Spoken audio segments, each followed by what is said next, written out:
आज हम बायोलॉजी की कुछ एमसीक्यू को देखेंगे। इससे पहले बायोलॉजी के बारे में कुछ जान लेते हैं। बायोलॉजी को हिंदी में जीव विज्ञान कहा जाता है। फादर ऑफ बायोलॉजी एरिस्टोटल को कहा जाता है, जिसे हिंदी में अरस्तु कहते हैं।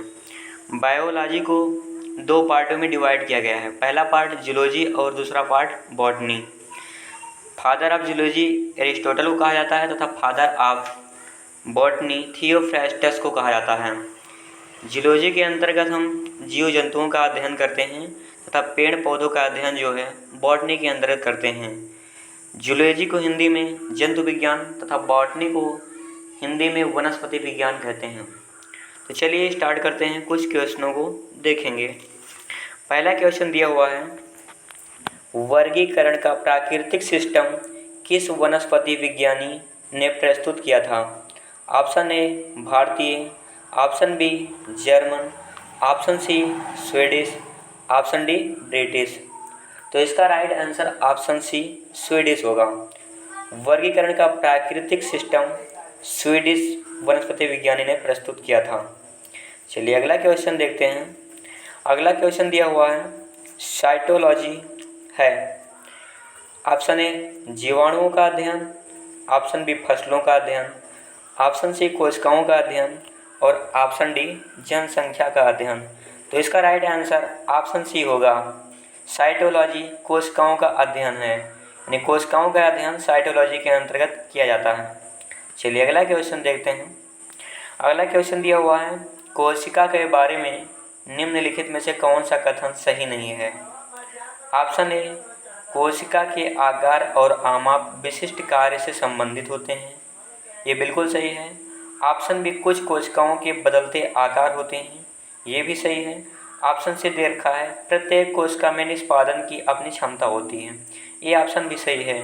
ऑप्शन डी दे रखा है सभी देह ऊतकों में एक ही प्रकार की कोशिकाएं विद्यमान हैं, ये गलत है। तो इसका राइट आंसर यहाँ पर ऑप्शन डी होगा, सभी देह ऊतकों में एक ही प्रकार की कोशिकाएं विद्यमान नहीं होती हैं। चलिए अगला क्वेश्चन देखते हैं। अगला क्वेश्चन दिया हुआ है, कोशिका का जीवित अंश जीव द्रव्य, जिसे प्रोटोप्लाज्म भी कहते हैं, कोशिका का जीवित अंश जीव द्रव्य कहलाता है। यह किससे बना होता है? ऑप्शन ए दे रखा है केवल कोशिका द्रव्य, ऑप्शन बी कोशिका द्रव्य और केंद्रक द्रव्य, ऑप्शन सी केवल केंद्रक द्रव्य, ऑप्शन डी कोशिका द्रव्य, केंद्रक द्रव्य और अन्य कोशिकांग। तो इसका राइट आंसर ऑप्शन डी होगा। कोशिका का जीवित अंश जीव द्रव्य, कोशिका द्रव्य, केंद्रक द्रव्य और अन्य कोशिकांग से मिलकर बना होता है। चलिए अगला क्वेश्चन देखते हैं। अगला क्वेश्चन दिया हुआ 80% से अधिक सेल में पाया जाने वाला पदार्थ है। Option A protein, option B चर्बी, ऑप्शन सी खनिज और ऑप्शन डी जल। तो इसका राइट आंसर ऑप्शन डी जल होगा। 80% से अधिक कोशिका में जल पाया जाता है। अगला क्वेश्चन दिया हुआ है, निम्नलिखित में से किसको कोशिका का पावर पॉइंट भी कहा जाता है?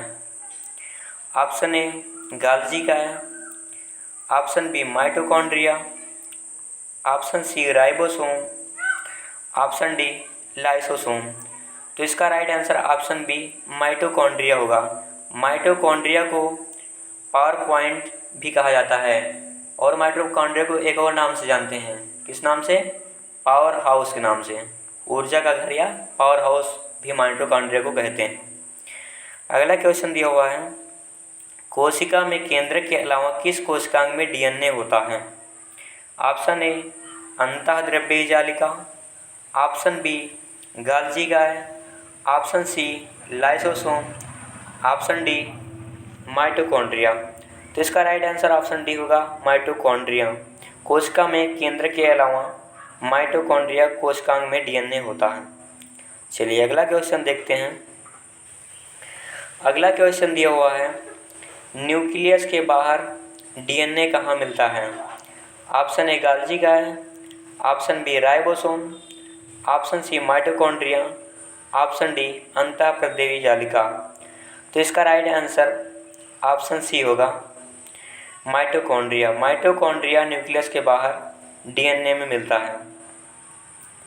न्यूक्लियस के बाहर डीएनए कहाँ मिलता है? तो माइटोकॉन्ड्रिया में मिलता है। चलिए अगला क्वेश्चन देखते हैं।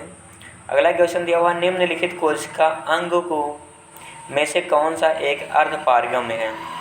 ऑप्शन ए कोशिका झिल्ली, ऑप्शन बी प्लाज्मा झिल्ली, ऑप्शन सी कोशिका भित्त, ऑप्शन डी केंद्रक। तो इसका राइट आंसर ऑप्शन ए कोशिका झिल्ली होगी। कोशिका झिल्ली कोशिका अंगकों की एक पारगम्य झिल्ली होती है। चलिए अगला क्वेश्चन देखते हैं। अगला क्वेश्चन दिया हुआ है, आनुवांशिक यूनिट अर्थात जीन होते हैं। ऑप्शन ए केंद्रकीय झिल्ली में, ऑप्शन बी गुणसूत्रों में, ऑप्शन सी लाइसोसोम में, ऑप्शन डी कोशिका कला में। तो इसका राइट आंसर ऑप्शन बी होगा, गुणसूत्रों में। आनुवांशिक यूनिट जीन किसमें होते हैं? तो गुणसूत्रों में होते हैं। अगला क्वेश्चन दिया हुआ है, डीएनए की द्विसूत्री संरचना का पता लगाया था। ऑप्शन ए मार्गन ने, ऑप्शन बी डीब्रिज ने, ऑप्शन सी हरगोबिंद खुराना ने, ऑप्शन डी वाटसन और क्रिक ने। तो इसका right answer option D Watson और क्रिक होगा। वाटसन और क्रिक ने 1665 ईस्वी में डीएनए की द्विसूत्री संरचना का पता लगाया था। चलिए अगला क्वेश्चन देखते हैं। अगला क्वेश्चन दिया हुआ है, डीएनए के 2 स्ट्रैंड बंधे होते हैं। ऑप्शन ए हाइड्रोजन बांड द्वारा, ऑप्शन बी सहसंयोजक बांड द्वारा, ऑप्शन सी स्थिर वैद्युत बल द्वारा, ऑप्शन डी वांडर वाल्स बल द्वारा। तो इसका राइट आंसर ऑप्शन ए होगा, हाइड्रोजन बांड द्वारा। डीएनए के 2 स्ट्रैंड हाइड्रोजन बांड द्वारा जुड़े होते हैं। चलिए अगला क्वेश्चन देखते हैं। अगला क्वेश्चन दिया हुआ है, प्रयोगशाला में सर्वप्रथम डीएनए का संश्लेषण किया था। ऑप्शन ए मिलर ने, ऑप्शन बी खुराना ने, ऑप्शन सी डिब्रिज ने, ऑप्शन डी केल्विन ने। इसका राइट आंसर ऑप्शन बी होगा, खुराना ने। प्रयोगशाला में सर्वप्रथम डीएनए का संश्लेषण हरगोविंद खुराना ने किया था। चलिए अगला क्वेश्चन दिया हुआ है, डीएनए अंगुली छाप का प्रयोग किसकी पहचान के लिए किया जाता है? ऑप्शन ए माता पिता, ऑप्शन बी बलात्कारी, ऑप्शन सी चोर, ऑप्शन डी उपर्युक्त सभी। तो इसका राइट आंसर ऑप्शन डी उपर्युक्त सभी होगा।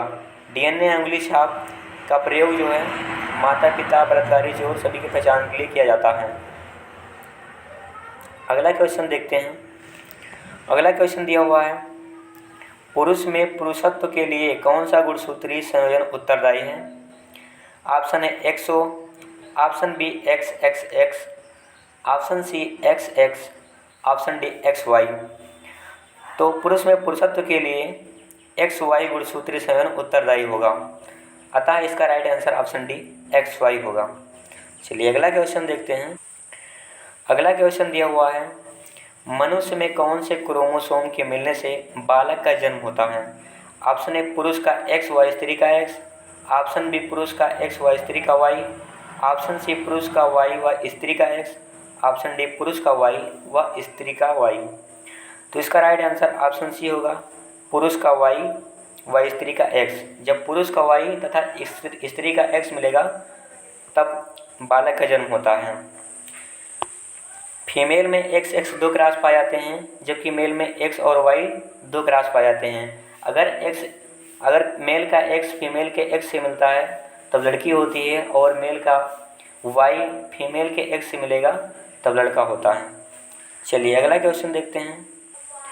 अगला क्वेश्चन दिया हुआ है, विषाणु में निम्नलिखित में से कौन सी एक विशेषता नहीं होती है? ऑप्शन ए डीएनए या आरएनए की मौजूदगी, ऑप्शन बी परपोषी कोशिका के भीतर प्रजनन, ऑप्शन सी स्वभाव से पूरी तरह परजीवी, ऑप्शन डी कोशिका भित्त की मौजूदगी। तो इसका राइट आंसर ऑप्शन डी होगा, कोशिका भित्त की मौजूदगी। विषाणु में कोशिका भित्त मौजूद नहीं होता है। चलिए अगला क्वेश्चन देखते हैं। अगला क्वेश्चन दिया हुआ है, एड्स मानव प्रतिरक्षाहीनता विषाणु HIV के द्वारा होता है, जो है option A retrovirus, option B lentivirus, option C arbovirus, option D प्रतिरक्षा विषाणु। तो इसका right answer option A retrovirus होगा। एड्स मानव प्रतिरक्षाहीनता विषाणु HIV के द्वारा है, जो कि रिट्रोवायरस होता है। एड्स का full form acquired immuno deficiency syndrome होता है, और HIV का full form human immuno deficiency syndrome होता है। सॉरी, HIV का full form human immuno deficiency virus होता है, सिंड्रोम नहीं होता है। चलिए अगला क्वेश्चन देखते हैं। अगला क्वेश्चन दिया हुआ है, जंतुओं में होने वाली फूट एंड माउथ रोग किसके कारण उत्पन्न होती है? ऑप्शन ए जीवाणु, ऑप्शन बी कवक, option C protozoa, option D विषाणु। तो इसका राइट आंसर ऑप्शन डी विषाणु होगा। जंतुओं में होने वाली फूड एंड माउथ रोग विषाणुओं के द्वारा उत्पन्न होती हैं। चलिए अगला क्वेश्चन दिया हुआ है, इबोला क्या है? Option A virus, option B bacteria, option C protozoa, option D कवक। तो इसका right answer option A virus होगा। इबोला क्या है? इबोला एक वायरस है। अगला क्वेश्चन दिया हुआ है,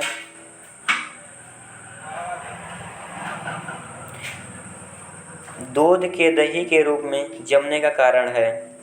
option A mycobacterium, option B staphylococcus, option C lactobacillus, option D yeast. तो इसका right answer option C lactobacillus होगा। दूध के दही में जमने का कारण लैक्टोबैसिलस होता है। चलिए अगला क्वेश्चन दिया हुआ है, फलीदार पादपों की जड़ों में उपस्थित गांठों में पाए जाने वाले नत्रजन स्थिरीकरण जीवाणु है। ऑप्शन ए मृतोपजीवी, ऑप्शन बी पराश्रयी, ऑप्शन सी सहजीवी, ऑप्शन डी प्रोटोपगटिनी। तो इसका राइट आंसर ऑप्शन सी सहजीवी होगा।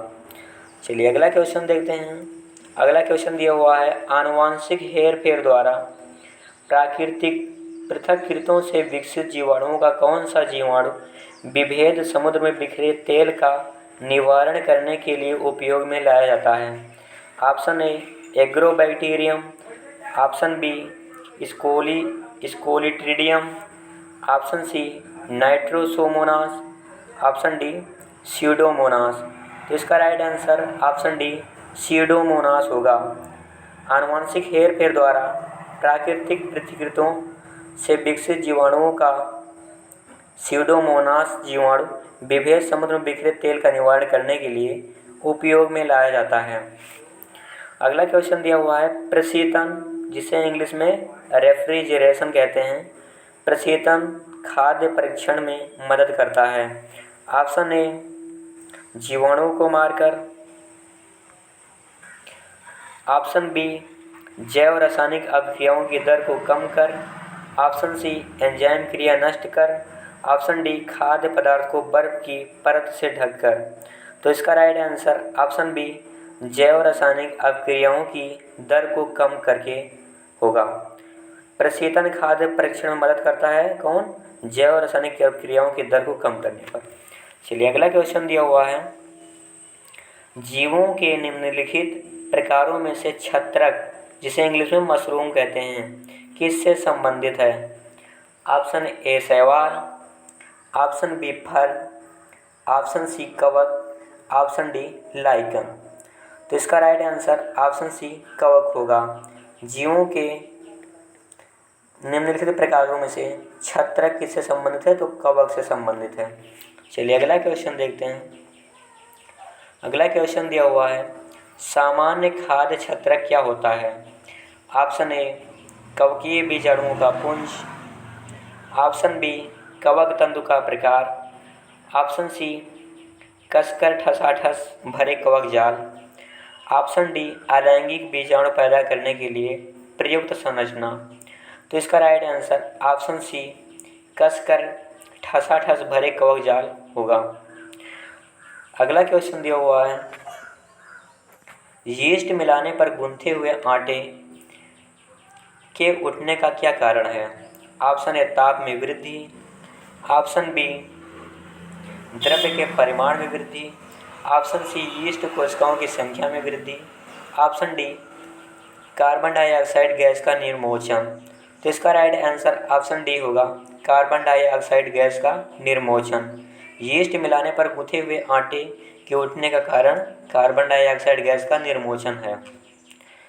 अगला क्वेश्चन दिया हुआ है, ब्रेड बनाने में या ब्रेड बनाने के लिए इस्तेमाल होने वाला यीस्ट एक डाट है। ऑप्शन ए कुकुरमुत्ता, ऑप्शन बी जीवाणु, ऑप्शन सी पौधा, ऑप्शन डी बीज।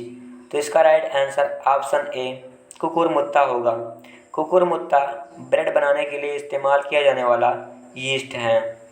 अगला क्वेश्चन दिया हुआ है, निम्न में से किसे बर्डिंग के माध्यम से तैयार किया जाता है?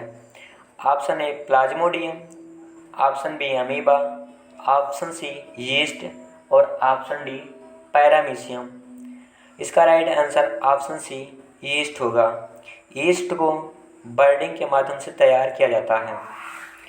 अगला क्वेश्चन दिया हुआ है, प्रतिजैविक औषधि पेनिसिलिन प्राप्त की जाती है। प्रतिजैविक को इंग्लिश में एंटीबायोटिक कहते हैं। तो ये फंगस के द्वारा तैयार किया जाता है। इसमें ऑप्शन दे रखा है, option A fungus, option B विषाणु से, ऑप्शन सी पुष्पित पौधों से, ऑप्शन डी बैक्टीरिया से।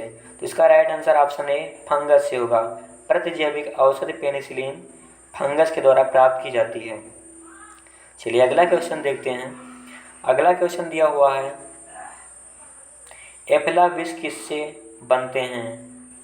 ऑप्शन ए कवक से, ऑप्शन बी जीवाणु, ऑप्शन सी शैवाल और ऑप्शन डी विषाणु। तो इसका राइट आंसर ऑप्शन ए होगा कवक। एफिला विष कवक से बनते हैं। चलिए अगला क्वेश्चन देखते हैं। अगला क्वेश्चन दिया हुआ है, खुजली का रोग इसके बीज का कारण निम्नलिखित में से कौन सा है? ऑप्शन ए जीवाणु, ऑप्शन बी कवक, ऑप्शन सी सूक्ष्म कीट और ऑप्शन डी प्रोटोजोआ। तो इसका राइट आंसर ऑप्शन बी कवक होगा। खुजली का रोग इसके बीज का कारण कवक है। चलिए अगला क्वेश्चन देखते हैं। अगला क्वेश्चन दिया हुआ है, लाइकेन जो एक नग्न चट्टान पर भी पारिस्थितिक अनुक्रम को प्रारंभ करने में सक्षम है, वास्तव में किनके सहजीवी साहचर्य हैं? ऑप्शन ए शैवाल और जीवाणु, ऑप्शन बी शैवाल और कवक, ऑप्शन सी जीवाणु और कवक, ऑप्शन डी कवक और मांस। तो इसका राइट आंसर ऑप्शन बी शैवाल और कवक होगा। वास्तव में यह शैवाल और कवक के सहजीवी साहचर्य हैं। चलिए अगला क्वेश्चन देखते हैं। अगला क्वेश्चन दिया हुआ है, चट्टानी स्तरों पर लाइकेन विकास को क्या कहते हैं? Option A corticoles, option B terricoles, option C lignicoles और ऑप्शन डी सेक्सिकोल्स। तो इसका right answer option D saxicoles होगा। चट्टानी स्तरों पर लाइकेन विकास को सेक्सिकोल कहते हैं। क्या कहते हैं? सेक्सिकोल। चलिए अगला क्वेश्चन देखते हैं। अगला क्वेश्चन दिया हुआ है, लिटमस अम्ल क्षार सूचक प्राप्त होता है। ऑप्शन ए जीवाणु से, ऑप्शन बी लाइकेन से, ऑप्शन सी विषाणु से, ऑप्शन डी इनमें से कोई नहीं। तो इसका right answer option B lichen से होगा। लिटमस अम्ल क्षार सूचक लाइकेन से प्राप्त होता है। अगला क्वेश्चन देखते हैं। अगला क्वेश्चन दिया हुआ है, निम्नलिखित में से कौन प्रदूषण संकेतक पौधा है? ऑप्शन ए शैवाल, ऑप्शन बी कवक, ऑप्शन सी लाइकेन और ऑप्शन डी फर्न। तो इसका right answer option C lichen होगा। लाइकेन एक प्रदूषण संकेतक पौधा है। अगला क्वेश्चन दिया हुआ है, आयोडीन प्राप्त होता है। पहला ऑप्शन दे रखा है ग्रेसिलेरिया से, ऑप्शन बी लेमिनेरिया से, ऑप्शन सी उडोगोनियम से और ऑप्शन डी स्पायरोगायरा से। तो इसका right answer option B Laminaria होगा। आयोडीन लेमिनेरिया से प्राप्त होती है। चलिए अगला क्वेश्चन देखते हैं। अगला क्वेश्चन दिया हुआ, शैवाल विज्ञान किसका अध्ययन है? शैवाल विज्ञान को एल्गोलॉजी कहते हैं। क्या कहते हैं? एल्गोलॉजी। इसके अंतर्गत शैवालों का अध्ययन किया जाता है, अतः इसका राइट आंसर ऑप्शन बी शैवाल होगा। चलिए अगला क्वेश्चन देखते हैं। अगला क्वेश्चन दिया हुआ है, निम्नलिखित में से कौन सा स्वपोषित है? ऑप्शन ए तितली, ऑप्शन बी शैवाल, ऑप्शन सी मशरूम और ऑप्शन डी टिड्डा। तो इसका राइट आंसर ऑप्शन बी शैवाल होगा। निम्नलिखित में से कौन सा स्वपोषित है? तो शैवाल एक स्वपोषित है। चलिए अगला क्वेश्चन देखते हैं। अगला क्वेश्चन दिया हुआ है, निम्नलिखित में से कौन सा एक कवक एवं उच्च पादप की जड़ों के बीच उपयोगी कार्यात्मक संबंध को दर्शाता है? ऑप्शन ए जैव उर्वरक, ऑप्शन बी कोरेलायड जड़, ऑप्शन सी लाइकेन और ऑप्शन डी माइकोराइजा। तो इसका right answer option D mycorrhiza होगा। माइकोराइजा एक कवक एवं उच्च पादप की जड़ों के बीच उपयोगी कार्यात्मक संबंधन को दर्शाता है। अगला क्वेश्चन दिया हुआ है, संसार में सबसे तेज बढ़ने वाला पौधा है? ऑप्शन ए बांस, ऑप्शन बी चावल, ऑप्शन सी मनी प्लांट और ऑप्शन डी टीक। तो इसका राइट आंसर ऑप्शन ए बांस होगा। संसार में सबसे तेज बढ़ने वाला पौधा बांस है। नेक्स्ट क्वेश्चन दिया हुआ है, निम्नलिखित में से किस फसल में एजोला एवं एनाबीना जैव उर्वरक का प्रयोग किया जाता है? ऑप्शन ए गेहूँ, ऑप्शन बी चावल, ऑप्शन सी सरसों, ऑप्शन डी कपास। तो इसका राइट आंसर ऑप्शन बी चावल होगा। चावल की फसल में एजोला एवं एनाबीना जैव उर्वरक का प्रयोग किया जाता है। चलिए अगला क्वेश्चन देखते हैं। अगला क्वेश्चन दिया हुआ है, चिलगोजा निम्न में से किस एक प्रजाति के बीज से प्राप्त होता है? Option A pine, option B palm, option C Cycas और ऑप्शन डी देवदार। तो इसका right answer option A pine होगा। चिलगोजा पाइन एक प्रजाति के बीज से प्राप्त होता है। चलिए अगला क्वेश्चन देखते हैं। अगला क्वेश्चन दिया हुआ है, सबसे लंबा जीवित वृक्ष है? Option A eucalyptus, option B sequoia, option C देवदार और ऑप्शन डी परडान। तो इसका right answer option B sequoia होगा। सबसे लंबा जीवित वृक्ष कौन सा है? सिकुआ। चलिए अगला क्वेश्चन देखते हैं। अगला क्वेश्चन दिया हुआ है, निम्नलिखित में से किसे जैविक खाद के रूप में प्रयुक्त किया जाता है? ऑप्शन ए नीम, option B Azolla, option C urea और ऑप्शन डी पोटेशियम। तो इसका right answer option B Azolla होगा। एजोला को जैविक खाद के रूप में प्रयोग किया जाता है या प्रयुक्त किया जाता है। चलिए अगला क्वेश्चन देखते हैं। अगला क्वेश्चन दिया हुआ है, जलीय फर्ण जिसे जैव उर्वरक के रूप में प्रयुक्त किया जाता है वह है? Option A Salvinia, option B Azolla, option C Marsilea और ऑप्शन डी टेरिडियम। तो इसका right answer option B Azolla होगा। जलीय फर्ण में एजोला के रूप में प्रयुक्त किया जाता है। जलीय फर्ण जिसे जैव उर्वरक के रूप में प्रयुक्त किया जाता है वह एजोला है। क्या है? एजोला। चलिए अगला क्वेश्चन देखते हैं। अगला क्वेश्चन दिया हुआ है, दालें पादपों के स्कूल से प्राप्त होती हैं। Option A Liliaceae, option B Cycadaceae, option C Leguminosae, option D कवक। तो इसका right answer option C Leguminosae होगा। दालें, जितने भी प्रकार की दालें हैं, इन सभी दालों को लेग्यूमिनेसी फैमिली में रखा गया है। किस फैमिली में रखा गया है? लेग्यूमिनेसी फैमिली में रखा गया है। चलिए अगला क्वेश्चन देखते हैं। अगला क्वेश्चन दिया हुआ है, निम्नलिखित में से क्या तने का रूपांतरण नहीं है? ऑप्शन ए प्याज का बल्ब, ऑप्शन बी अरबी का घनकंद, ऑप्शन सी शकरकंद का कंद, ऑप्शन डी आलू का कंद। तो इसका राइट आंसर ऑप्शन सी शकरकंद का कंद होगा। निम्नलिखित में से क्या तने का रूपांतरण नहीं है? तो शकरकंद का कंद तने का रूपांतरण नहीं है। चलिए अगला क्वेश्चन देखते हैं। अगला क्वेश्चन दिया हुआ है, आलू किसका संशोधित रूप है?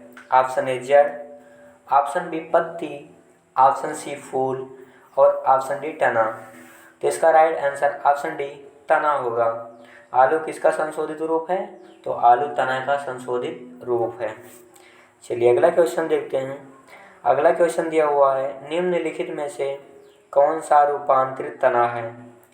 ऑप्शन ए गाजर, ऑप्शन बी शकरकंद, ऑप्शन सी नारियल और ऑप्शन डी आलू। तो इसका राइट आंसर ऑप्शन डी आलू होगा। आलू एक रूपांतरित तना है। चलिए अगला क्वेश्चन देखते हैं। अगला क्वेश्चन दिया हुआ है, हल्दी के किस भाग से हल्दी पाउडर प्राप्त किया जाता है?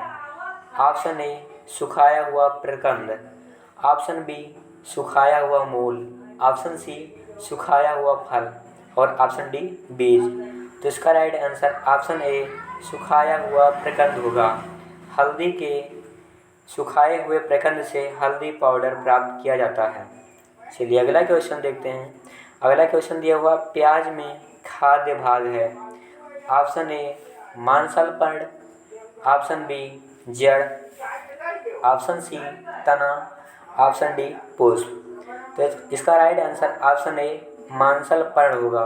प्याज में खाद्य भाग जो होता है उसे मांसलपर्ण कहते हैं। चलिए अगला क्वेश्चन देखते हैं। अगला क्वेश्चन दिया हुआ है, घटपर्णी के निम्नलिखित भागों में कौन सा एक घट पिक्चर में रूपांतरित होता है? ऑप्शन ए स्तंभ, ऑप्शन बी पत्ता, ऑप्शन सी अनुपर्ण, ऑप्शन डी पर्णवृंत।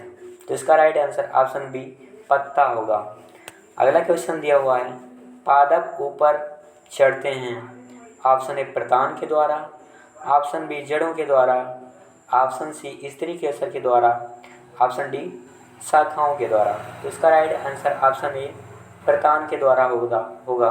पादप प्रतान के द्वारा ऊपर चढ़ते हैं। चलिए अगला क्वेश्चन दिया हुआ है, फूलों के अध्ययन को कहते हैं।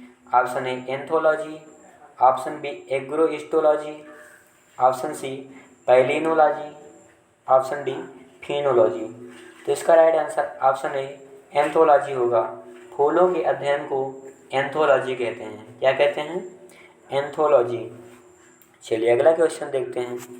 अगला क्वेश्चन दिया हुआ है, जीवन चक्र की दृष्टि से पौधे का सबसे महत्वपूर्ण अंग है। ऑप्शन ए पुष्प, ऑप्शन बी पत्ती, ऑप्शन सी तना और ऑप्शन डी जड़। तो इसका राइट आंसर ऑप्शन ए पुष्प फ्लावर होगा। जीवन चक्र की दृष्टि से पौधे का सबसे महत्वपूर्ण अंग पुष्प होता है। चलिए अगला क्वेश्चन देखते हैं। अगला क्वेश्चन दिया हुआ है, फूल गोभी के पौधे का उपयोगी भाग कौन सा है? ऑप्शन ए भूमिगत डंठल, ऑप्शन बी जड़, ऑप्शन सी ताज़ा पुष्प समूह, ऑप्शन डी पत्ते।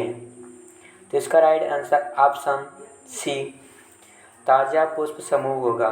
फूल गोभी के पौधे का उपयोगी भाग ताज़ा पुष्प समूह है। क्या है? ताज़ा पुष्प समूह। अगला क्वेश्चन दिया हुआ है, सबसे छोटा फूलों वाला पौधा कौन सा है? Option A Wolffia, option B Lemna, option C Azolla, option D Ficus. तो इसका right answer option A Wolffia होगा। वोल्फिया सबसे छोटा फूल वाला पौधा है। क्या है? वोल्फिया।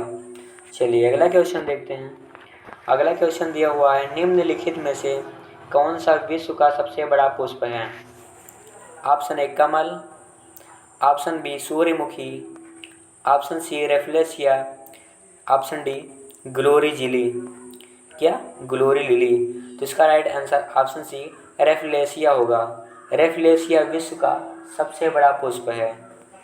अगला क्वेश्चन दिया हुआ है, आभासी फल जिसे इंग्लिश में फॉल्स फ्रूट कहते हैं, आभासी फल का एक उदाहरण है।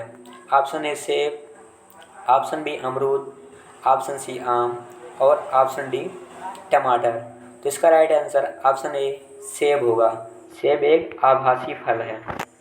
अगला क्वेश्चन दिया हुआ है, फलों का वह प्रकार जिसमें लीची को रखा जाता है वह है। Option A drupe, option B hesperidium, option C nut और ऑप्शन डी एक बीजी बेरी। तो इसका right answer option C nut होगा। फलों का वह प्रकार जिसमें लीची को रखा जाता है वह है नट।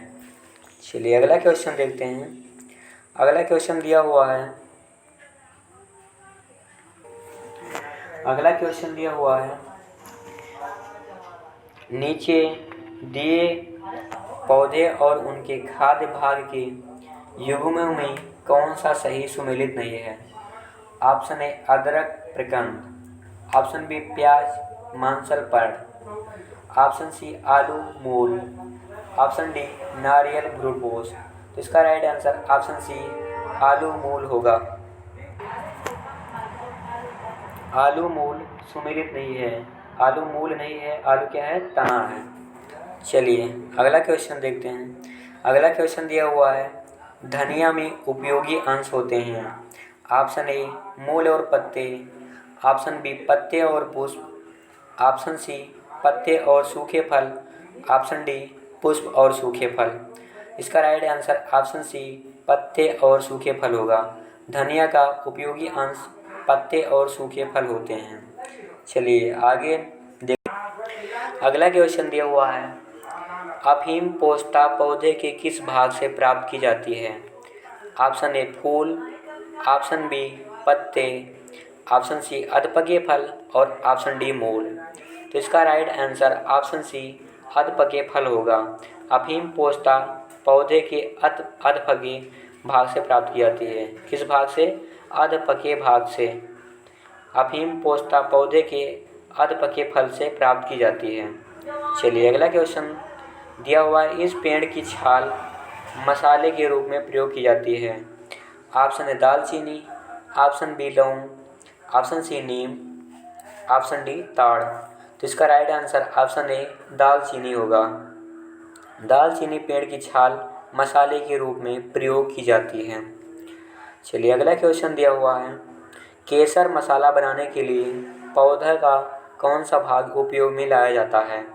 ऑप्शन ए पत्ती, ऑप्शन बी पंखुड़ी, ऑप्शन सी बाह्य दल और ऑप्शन डी वर्तिकाग्र। तो इसका राइट आंसर ऑप्शन डी वर्तिकाग्र होगा। केसर मसाला बनाने के लिए पौधे का वर्तिकाग्र भाग उपयोग में लाया जाता है। वर्तिकाग्र को इंग्लिश में स्टिग्मा कहते हैं। क्या कहते हैं? स्टिग्मा। चलिए अगला क्वेश्चन देखते हैं। अगला क्वेश्चन दिया हुआ है, निम्नलिखित में से कौन सा पादप रेशा तने से प्राप्त होता है? ऑप्शन ए कपास, option B coir, option C सनई, ऑप्शन डी सोमल। तो इसका राइट आंसर ऑप्शन सी सनई होगा। सनई पादप रेशा तने से प्राप्त होता है। चलिए अगला क्वेश्चन देखते हैं। अगला क्वेश्चन दिया हुआ है, निम्न रेशों में से कौन पौधे के तने का उत्पाद नहीं है? ऑप्शन ए सन, ऑप्शन बी पटसन, ऑप्शन सी जूट और ऑप्शन डी कपास। तो इसका राइट आंसर ऑप्शन डी कपास होगा। कपास रेशों में से पौधे के तने का उत्पाद नहीं है। अगला क्वेश्चन दिया हुआ है, पुष्प की सुखाई गई कलियों का प्रयोग मसाले के रूप में किया जाता है। ऑप्शन ए इलायची में, ऑप्शन बी दालचीनी में, ऑप्शन सी लौंग में और ऑप्शन डी केसर में। तो इसका राइट आंसर ऑप्शन सी लौंग में होगा। पुष्प की सुखाई गई कलियों का प्रयोग मसालों के रूप में किया जाता है, किसमें? लौंग। चलिए अगला क्वेश्चन देखते हैं। अगला क्वेश्चन दिया हुआ है, निम्नलिखित में से कौन सा टमाटर के लाल रंग के लिए उत्तरदायी है? Option A beta carotene, option B anthocyanin, option C lycopene, option D इनमें से कोई नहीं। तो इसका right answer option C lycopene होगा। टमाटर का लाल रंग किसके कारण होता है? तो लाइकोपिन के कारण होता है। लाइकोपिन के कारण टमाटर का लाल रंग होता है। चलिए अगला क्वेश्चन देखते हैं। अगला क्वेश्चन दिया हुआ है, किस पादप में तना संचयन तथा चिरकालिकता के कार्य करता है? ऑप्शन ए शकरकंद, ऑप्शन बी प्याज, ऑप्शन सी हल्दी, ऑप्शन डी टमाटर। तो इसका राइट आंसर ऑप्शन सी हल्दी होगा। हल्दी पादप में तना संचयन तथा चिरकालिकता के लिए कार्य करता है। चलिए अगले क्वेश्चन देखते हैं। अगला क्वेश्चन दिया हुआ है, निम्न में से कौन सा एक उभयलिंगी फूलों के बारे में सही है? ऑप्शन ए उनमें केवल अंडक होता है, ऑप्शन बी उनमें पुंकेसर और अंडक दोनों होते हैं, ऑप्शन सी उनमें केवल पुंकेसर होता है, ऑप्शन डी उनमें या तो पुंकेसर होगा या तो अंडक। तो इसका राइट आंसर ऑप्शन बी उनमें पुंकेसर और अंडक दोनों होते हैं। उभयलिंगी फूलों के बारे में सही कौन सा होगा? Option B. उभयलिंगी फूलों में पुंकेसर और अंडक दोनों पाए जाते हैं, इसीलिए उन पौधों को उभयलिंगी कहते हैं। चलिए अगला क्वेश्चन देखते हैं। अगला क्वेश्चन दिया हुआ है, गूदेदार थैलेमस किसमें खाने योग्य होता है? ऑप्शन ए आम, ऑप्शन बी संतरा, ऑप्शन सी टमाटर और ऑप्शन डी सेब। तो इसका राइट आंसर ऑप्शन डी सेब होगा। गूदेदार थैलेमस सेब खाने योग्य होता है। चलिए अगला क्वेश्चन देखते हैं। अगला क्वेश्चन दिया हुआ है, पुष्पी पादपों के बीज किससे निर्मित होते हैं? ऑप्शन ए अंडाशय और अंडाशय बीज, ऑप्शन बी भ्रूण खाद्य निश्चय और आवरण, ऑप्शन सी बीज पत्र कॉटिलिडनी, ऑप्शन डी युग्मनज। तो इसका राइट आंसर ऑप्शन सी बीज पत्र, जिसे इंग्लिश में कॉटिलिडन्स कहते हैं। बीज पत्र राइट आंसर होगा। चलिए अगला क्वेश्चन देखते हैं। अगला क्वेश्चन दिया हुआ है, गाजर का रंग किसकी मौजूदगी के कारण ऐसा होता है? Option A chlorophyll, option B phycocyanin, option C phycoerythrin, option D carotene. तो इसका right answer option D carotene होगा। गाजर का रंग कैरोटीन की मौजूदगी के कारण लाल होता है। चलिए अगला क्वेश्चन देखते हैं। अगला क्वेश्चन दिया हुआ है, पपीते में पीले रंग का कारण है? Option A papain, option B lycopene, option C caricaxanthin, option D carotene. तो इसका right answer option C caricaxanthin होगा। पपीते में पीले रंग कैरिकाजेंथिन के कारण होता है। किसके कारण पपीता का पीला रंग होता है? कैरिकाजेंथिन के कारण। चलिए अगला क्वेश्चन देखते हैं। अगला क्वेश्चन दिया हुआ है, मिर्च की तीक्ष्णता का कारण है? ऑप्शन ए लाइकोपिन की उपस्थिति, ऑप्शन बी कैप्साइसिन की उपस्थिति, ऑप्शन सी कैरोटीन की उपस्थिति, ऑप्शन डी एंथोसायनिन की उपस्थिति। तो इसका right answer option B capsaicin की उपस्थिति होगा। कैप्साइसिन की उपस्थिति के कारण मिर्च की तीक्ष्णता होती है। मतलब मिर्च में जो तीखापन होता है वह किसके कारण होता है? तो कैप्साइसिन के कारण होता है। चलिए अगला क्वेश्चन देखते हैं। अगला क्वेश्चन दिया हुआ है, सिनकोना का कौन सा भाग औषधि देता है? ऑप्शन ए भ्रूणपोष, ऑप्शन बी फल भित्ति, ऑप्शन सी छाल, ऑप्शन डी पत्तियां। तो इसका राइट आंसर ऑप्शन सी छाल होगा। सिनकोना का छाल औषधि देता है। चलिए अगला क्वेश्चन देखते हैं। अगला क्वेश्चन दिया हुआ है, अफीम प्राप्त किया जाता है? ऑप्शन ए सूखी पत्तियों से, ऑप्शन बी जड़ों से, ऑप्शन सी बिना पके फल के लेटेक्स से, ऑप्शन डी पके फल के लेटेक्स से। तो इसका राइट आंसर ऑप्शन सी बिना पके फल के लेटेक्स से होगा। बिना पके फल के लेटेक्स से अफीम प्राप्त किया जाता है। चलिए अगला क्वेश्चन देखते हैं। अगला क्वेश्चन दिया हुआ है, क्रिकेट के बल्ले बनाने के लिए निम्नलिखित में से किस लकड़ी का प्रयोग किया जाता है? Option A salix purpurea, option B cedrus deodar, option C morus alba, option D linum usitatissimum. इसका right answer option A salix purpurea होगा। क्या होगा? सैलिक्स पर्प्यूरिया। क्रिकेट के बल्ले बनाने के लिए सैलिक्स पर्प्यूरिया की लकड़ी का प्रयोग किया जाता है। चलिए नेक्स्ट क्वेश्चन देखते हैं। अगला क्वेश्चन दिया हुआ है, समवाहिनी जिसे इंग्लिश में वैस्कुलर कहते हैं, समवाहिनी पौधों में पानी ऊपर किससे जाता है? Option A phloem tissue, option B parenchyma tissue, option C meristem tissue, option D xylem tissue. इसका right answer option D xylem tissue होगा। जाइलम टिश्यू के द्वारा पौधों में पानी ऊपर जाता है। चलिए अगला क्वेश्चन देखते हैं। अगला क्वेश्चन दिया हुआ है, पौधों में फ्लोएम मुख्यतः उत्तरदायी है। ऑप्शन ए आहार वाहन के लिए, ऑप्शन बी अमीनो अम्ल वाहन के लिए, ऑप्शन सी ऑक्सीजन वाहन के लिए, ऑप्शन डी जल वाहन के लिए। तो इसका राइट आंसर ऑप्शन ए होगा आहार वाहन के लिए। पौधों में फ्लोएम मुख्यतः आहार वहन के लिए उत्तरदायी होता है और जल वहन के लिए कौन उत्तरदायी होता है? जल वहन के लिए जाइलम उत्तरदायी होता है। चलिए अगला क्वेश्चन देखते हैं। अगला क्वेश्चन दिया हुआ है, पेड़ों की आयु का पता लगाया जा सकता है। ऑप्शन ए, पेड़ की पत्तियों की गणना करके। ऑप्शन बी, उसके धड़ ट्रंक पर वलयों की संख्या की गणना करके। ऑप्शन सी, पेड़ की शाखाओं की गणना करके। ऑप्शन डी, उसकी ऊंचाई का माप करके। तो इसका राइट आंसर ऑप्शन बी, उसके धड़ ट्रंक पर वलयों की संख्या की गणना करके होगा। पेड़ों की आयु का पता उसके धड़ पर वलयों की संख्या की गणना करके लगाया जा सकता है। चलिए अगला क्वेश्चन दिया हुआ है, वाणिज्यिक मूल्य वाला कार्क किससे प्राप्त होता है? Option A, carbohydrolysis. Option B, metabolic synthesis. Option सी,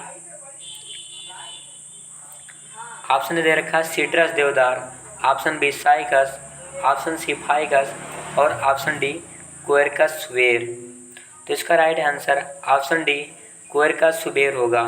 वाणिज्यिक मूल्य वाला कार्क क्वेकर्स सुबेर से प्राप्त होता है। चलिए अगला क्वेश्चन दिया हुआ है, पौधे व पेड़ का खाना तैयार करने की प्रक्रिया कहलाती है।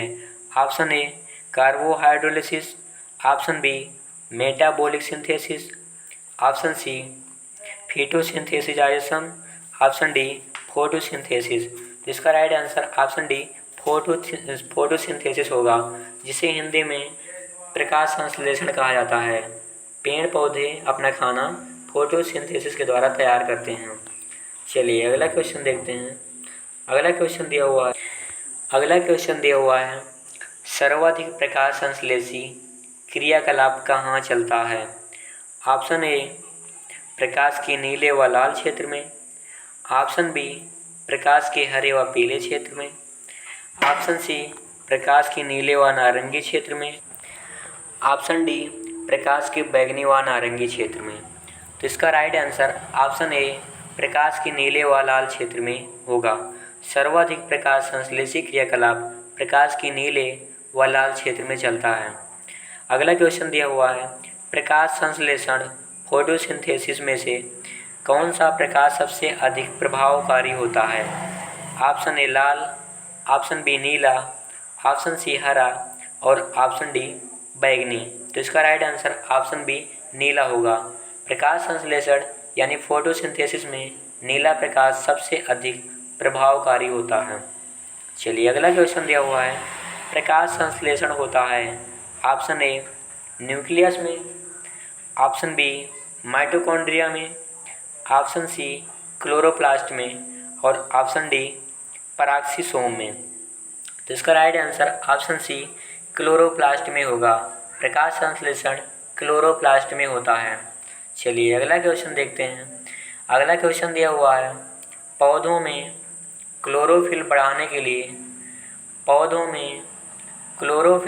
के लिए कौन सा तत्व सहायक है?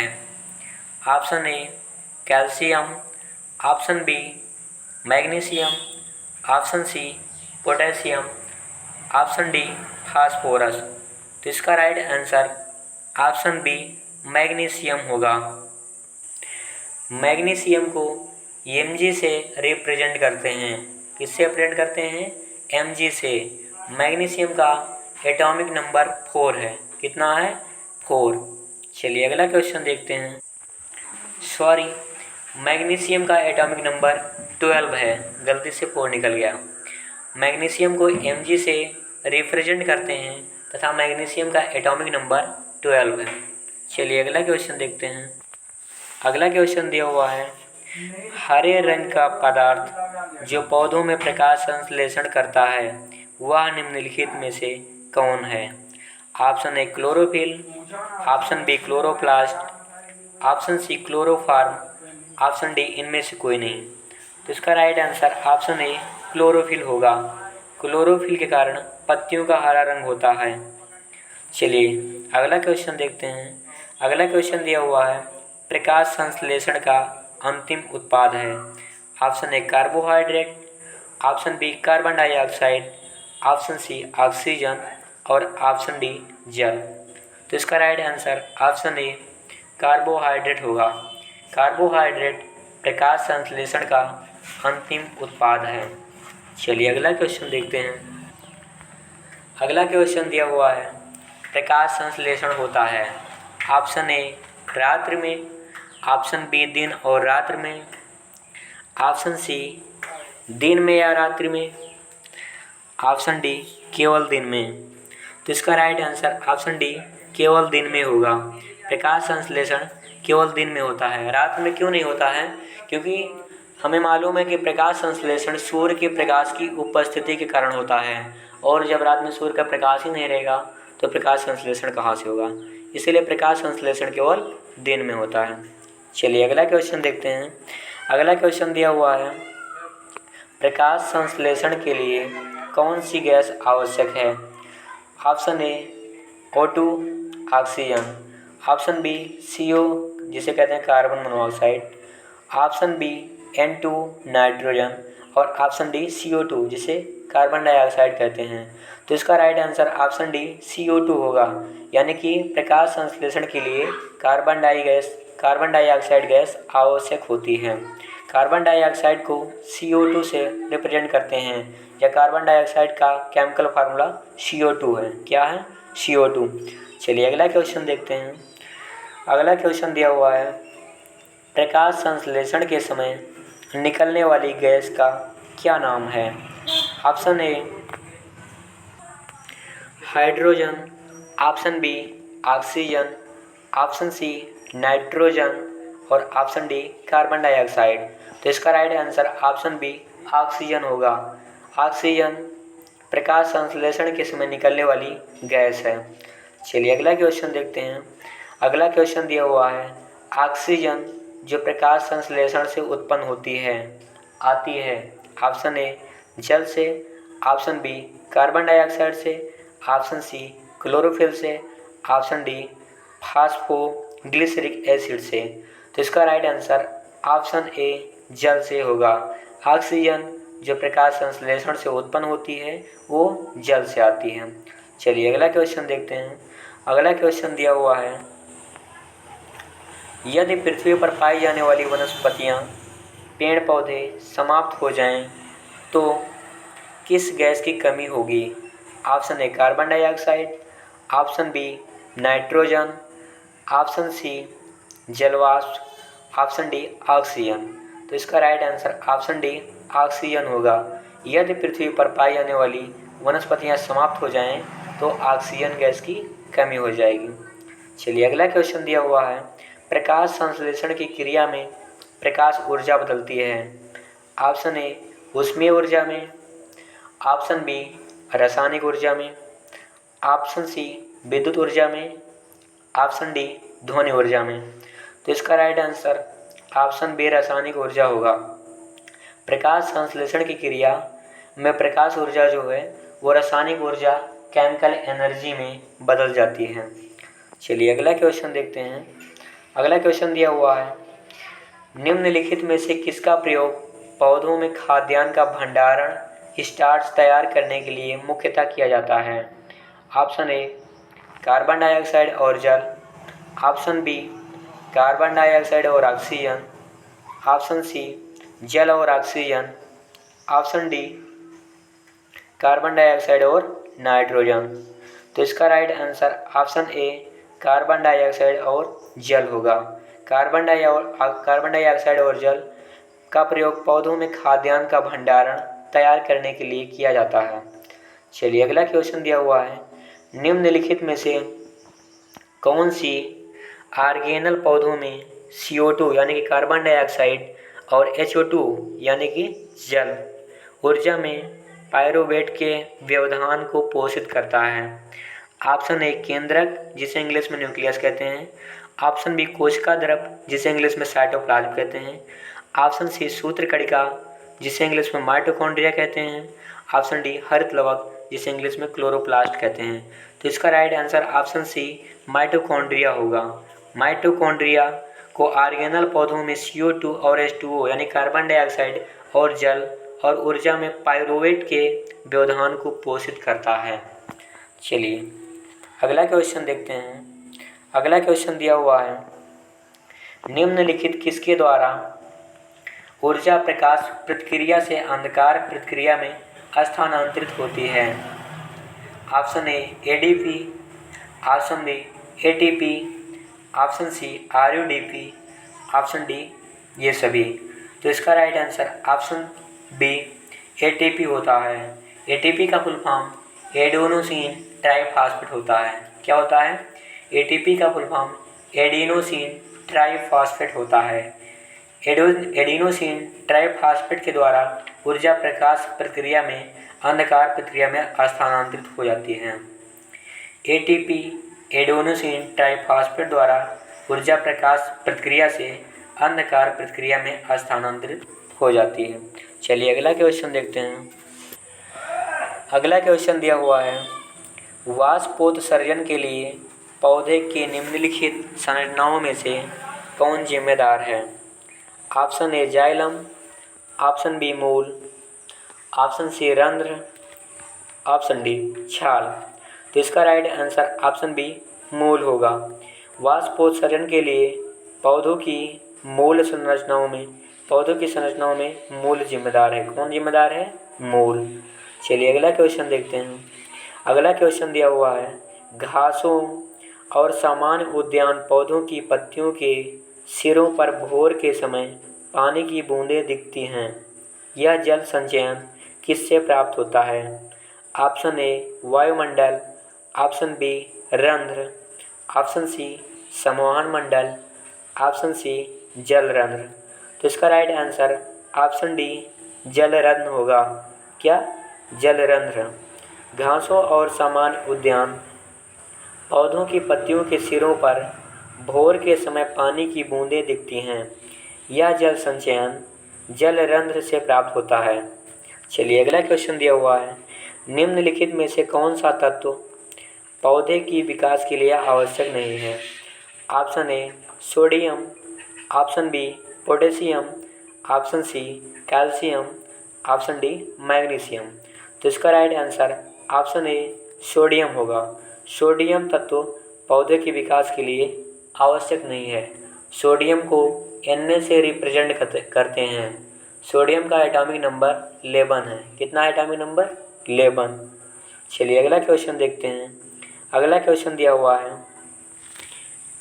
निम्नलिखित में से कौन सी फसल मृदा को नाइट्रोजन से भरपूर कर देती है? ऑप्शन ए आलू, option B sorghum, option C सूरजमुखी, ऑप्शन डी मटर। तो इसका राइट आंसर ऑप्शन डी मटर होगा। मटर फसल मृदा को नाइट्रोजन से भरपूर कर देती है। चलिए अगला क्वेश्चन देखते हैं। अगला क्वेश्चन दिया हुआ है, कौन से पौधों में नाइट्रोजन अस्थायीकरण की क्षमता होती है? ऑप्शन ए चावल एवं गेहूँ, ऑप्शन बी मक्का एवं गन्ना, ऑप्शन सी चना एवं अन्य दलहन, ऑप्शन डी जूट एवं चावल। तो इसका राइट आंसर ऑप्शन सी चना एवं अन्य दलहन होगा। चना एवं अन्य दलहन पौधों में नाइट्रोजन अस्थायीकरण की क्षमता होती है। चलिए अगला क्वेश्चन देखते हैं। अगला क्वेश्चन दिया हुआ है, जिस रूप में पौधे नाइट्रोजन प्राप्त करते हैं वह है? Option A nitric oxide, option B nitrate, option C ammonia, option D nitride. तो इसका right answer option B nitrate होगा। क्या? नाइट्रेट। नाइट्रेट रूप में पौधे नाइट्रोजन प्राप्त करते हैं। जिस रूप में पौधे नाइट्रोजन प्राप्त करते हैं वह नाइट्रेट है। क्या है? नाइट्रेट। चलिए अगला क्वेश्चन देखते हैं। अगला क्वेश्चन दिया हुआ है, ऑक्सेनोमीटर का प्रयोग करते हैं। ऑप्शन ए प्रकाश संश्लेषण की दर नापने में, ऑप्शन बी वृद्धि दर नापने में, ऑप्शन सी रसाकर्षण की दर नापने में, ऑप्शन डी ऊर्जा ह्रास की दर नापने में। तो इसका राइट आंसर ऑप्शन बी वृद्धि दर नापने में होगा। ऑक्सेनोमीटर का प्रयोग वृद्धि दर नापने के लिए किया जाता है। क्या नापने के लिए किया जाता है? वृद्धि दर नापने के लिए ऑक्सेनोमीटर का प्रयोग किया जाता है। चलिए अगला क्वेश्चन देखते हैं। अगला क्वेश्चन दिया हुआ है, निम्नलिखित में से कौन सा पादप हार्मोन नहीं है? Option A cytokinin, option B ethylene, option C insulin, option D gibberellin. तो इसका right answer option C insulin होगा। इंसुलिन एक पादप हार्मोन नहीं है। इंसुलिन हार्मोन मनुष्यों में पाया जाता है, जबकि साइटोकाइनिन, एथिलीन और जिब्रेलिन हार्मोन पौधों में पाया जाता है। चलिए अगला क्वेश्चन देखते हैं। अगला क्वेश्चन दिया हुआ है, निम्नलिखित में से कौन सा पौधों का हार्मोन नहीं है? Option A cytokinin, option B auxin, option C calcium और ऑप्शन डी जिब्रेलिन। तो इसका right answer option C calcium होगा। कैल्शियम पौधों का हार्मोन नहीं है, जबकि साइटोकाइनिन, ऑक्सिन और जिब्रेलिन पौधों में पाए जाने वाले हार्मोन हैं। चलिए अगला क्वेश्चन देखते हैं। क्वेश्चन नंबर 111 दिया हुआ है, निम्नलिखित में से कौन सा पादप हार्मोन है? Option A insulin, option B thyroxine, option C oestrogen, option D cytokinin. तो इसका right answer option D cytokinin होगा।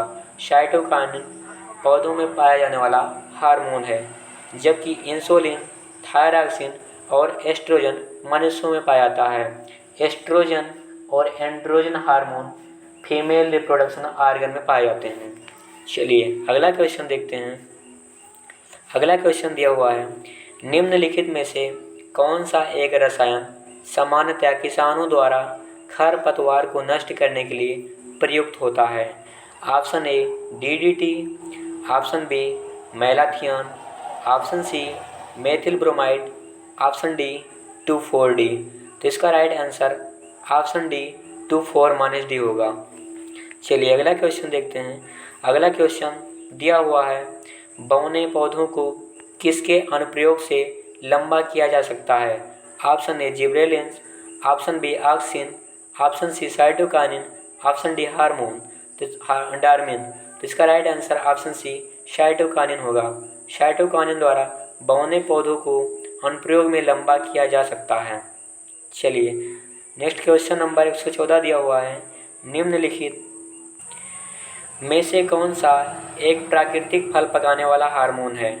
Option A kinetin, option B gibberellin, option C auxin, option D ethylene. तो इसका right answer option D ethylene होगा। Ethylene का प्रयोग फल को पकाने में किया जाता है। चलिए क्वेश्चन नंबर 115 दिया हुआ है, गन्ने का लाल सड़ांध red rod of sugar scan किसके कारण बनती है? ऑप्शन ए कालेटोट्राइकम फैलकेटम के द्वारा, ऑप्शन बी सर्कोस्पोरा परसोनेटा के द्वारा, ऑप्शन बी अल्टरनेरिया अल्टरनेट के द्वारा, ऑप्शन डी फाइलोफोरा इन्फेस्टेंस के द्वारा। तो इसका राइट आंसर ऑप्शन ए कालेटोट्राइकम फैलकेटम होगा। कालेटोट्राइकम फैलकेटम के द्वारा गन्ने का लाल सड़ांध यानी red rot of sugarcane का कारण बनती है। किसके कारण बनती है? तो कालेटोट्राइकम फैलकेटम के कारण red rot of sugarcane बनती है। चलिए अगला क्वेश्चन दिया हुआ है, पौधे का आर्द्र पतन रोग किसके कारण होता है? ऑप्शन ए पिथियम डिबेरियनम के कारण, ऑप्शन बी पेरोनोस्पोला पैरासाइटिका के कारण, ऑप्शन सी फाइटोफिथोरा इन्फेस्टेंस के कारण, ऑप्शन डी एल्बुगो कैंडिडा के कारण।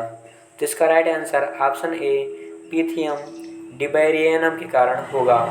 पिथियम डिबेरियनम के कारण पौधों का आर्द्र पतन रोग होता है। क्वेश्चन नंबर 117 दिया हुआ है, करनाल बंट एक बीमारी है। ऑप्शन ए धान की, ऑप्शन बी मटर की, ऑप्शन सी राई की, ऑप्शन डी गेहूं की। तो इसका राइट आंसर ऑप्शन डी गेहूं की होगा। करनाल बंट एक बीमारी है किसकी? गेहूं की। चलिए अगला क्वेश्चन देखते हैं। अगला क्वेश्चन दिया हुआ है, निम्नलिखित में से कौन सा एक सही सुमेलित नहीं है? ऑप्शन दे रखा है, धान में बीमारी कौन सी? रोग का नाम हरितबाल, ऑप्शन बी बाजरा में आर्गट, ऑप्शन सी मटर में पाउडरी मिल्ड्यू, ऑप्शन डी चना में उल्कटा विल्ट। तो इसका राइट आंसर ऑप्शन ए होगा, धान में हरितबाल सुमेलित नहीं है। धान में हरितबाल रोग नहीं होता है, जबकि बाजरा में आर्गट, मटर में पाउडरी मिल्ड्यू तथा चना में उकटा यानी कि बिल्ट रोग पाया जाता है, जबकि धान में हरित बाल रोग नहीं होता है। चलिए अगला क्वेश्चन देखते हैं। अगला क्वेश्चन दिया हुआ है, पारिस्थितिक तंत्र इकोसिस्टम शब्दावली किसने प्रस्तुत की थी?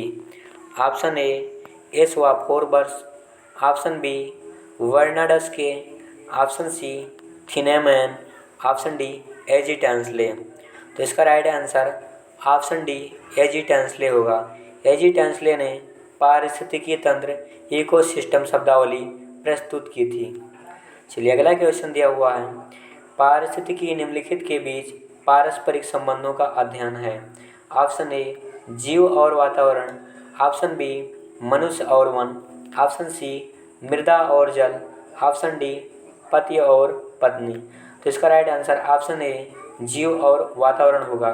पारिस्थितिकी जीव और वातावरण के बीच की पारस्परिक संबंधों का अध्ययन होता है। यानी पारिस्थितिकी के अंतर्गत हम पारिस्थितिकी के अंतर्गत जीव और वातावरण के बीच पारस्परिक संबंधों का अध्ययन करते हैं।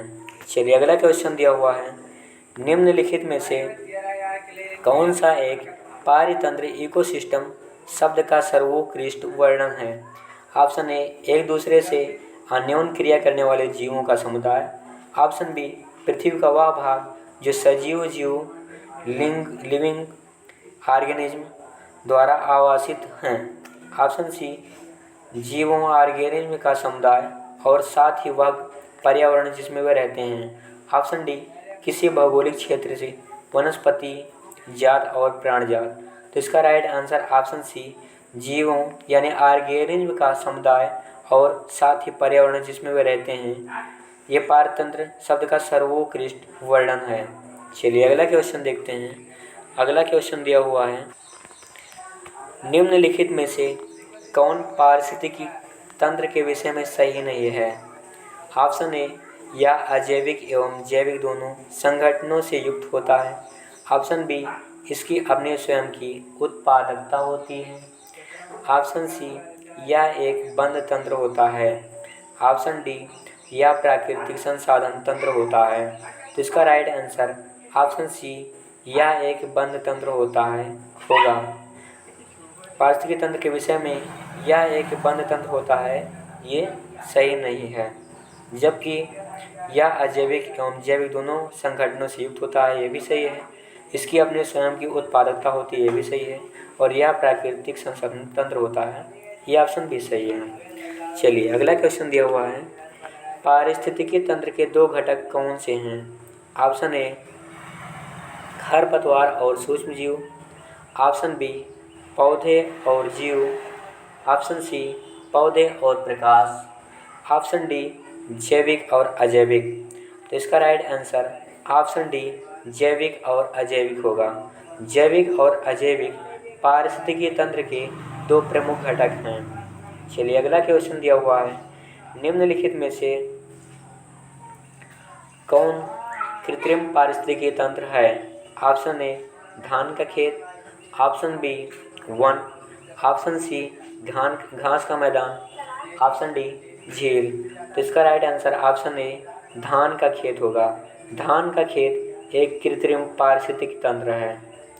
अगला क्वेश्चन दिया हुआ है, निम्नलिखित में से कौन सा एक कृत्रिम पारतंत्र है? ऑप्शन ए तालाब, ऑप्शन बी खेत, ऑप्शन सी वन, ऑप्शन डी इनमें से कोई नहीं। इसका राइट आंसर ऑप्शन बी खेत होगा। खेत एक कृत्रिम पारतंत्र है। खेत कैसा पारतंत्र है? तो खेत एक कृत्रिम पारतंत्र है। चलिए अगला क्वेश्चन देखते हैं। अगला क्वेश्चन दिया हुआ है, एक कृत्रिम पारिस्थितिकी तंत्र निरूपित किया जाता है। ऑप्शन ए मत्स्य पालन टंकी द्वारा, ऑप्शन बी कृषि भूमि द्वारा, ऑप्शन सी चिड़ियाघर द्वारा, ऑप्शन डी जल जीवशाला के द्वारा। तो इसका राइट आंसर ऑप्शन डी जल जीवशाला के द्वारा होगा। जल जीवशाला के द्वारा एक कृत्रिम पारिस्थितिकी तंत्र निरूपित किया जाता है। चलिए अगला क्वेश्चन देखते हैं। अगला क्वेश्चन दिया हुआ है, खाद्य श्रृंखला फूड चेन में मानव है? ऑप्शन ए एक निर्माता, ऑप्शन बी केवल प्राथमिक उपभोक्ता, ऑप्शन सी केवल द्वितीयक उपभोक्ता, ऑप्शन डी प्राथमिक तथा द्वितीयक उपभोक्ता। तो इसका राइट आंसर ऑप्शन डी प्राथमिक तथा द्वितीयक उपभोक्ता होगा। खाद्य श्रृंखला यानी फूड चेन में मानव प्राथमिक तथा द्वितीयक उपभोक्ता है। चलिए अगला क्वेश्चन दिया हुआ है, जब हम बकरी या भेड़ का मांस खाते हैं तब हम ऑप्शन ए प्राथमिक उपभोक्ता कहलाते हैं, ऑप्शन बी द्वितीयक उपभोक्ता कहलाते हैं, ऑप्शन सी तृतीयक उपभोक्ता कहलाते हैं, ऑप्शन डी इनमें से कोई नहीं। तो इसका राइट आंसर ऑप्शन बी होगा, यानी कि द्वितीयक उपभोक्ता कहलाते हैं। जब हम बकरी या भेड़ का मांस खाते हैं तब हम द्वितीयक उपभोक्ता कहलाते हैं। चलिए अगला क्वेश्चन दिया हुआ है, घटती उत्पादनशीलता के क्रम में पारिस्थितिक तंत्र में निम्नलिखित में से कौन सा क्रम सही है? ऑप्शन ए मैंग्रोव सागर घास मैदान झील, ऑप्शन बी सागर झील घास मैदान मैंग्रोव, ऑप्शन सी मैंग्रोव घास मैदान झील सागर, ऑप्शन डी सागर मैंग्रोव झील घास मैदान। तो इसका right answer option C mangrove घास मैदान झील और सागर होगा। घटती उत्पादनशीलता के क्रम में पारिस्थितिकी तंत्र में मैंग्रोव घास मैदान झील और सागर का क्रम है। चलिए अगला क्वेश्चन दिया हुआ है, निम्न में से कौन आहार श्रृंखला का निर्माण करते हैं? ऑप्शन ए घास गेहूं तथा आम, ऑप्शन बी घास बकरी तथा मानव, ऑप्शन सी बकरी गाय तथा हाथी, ऑप्शन डी घास मछली तथा बकरी।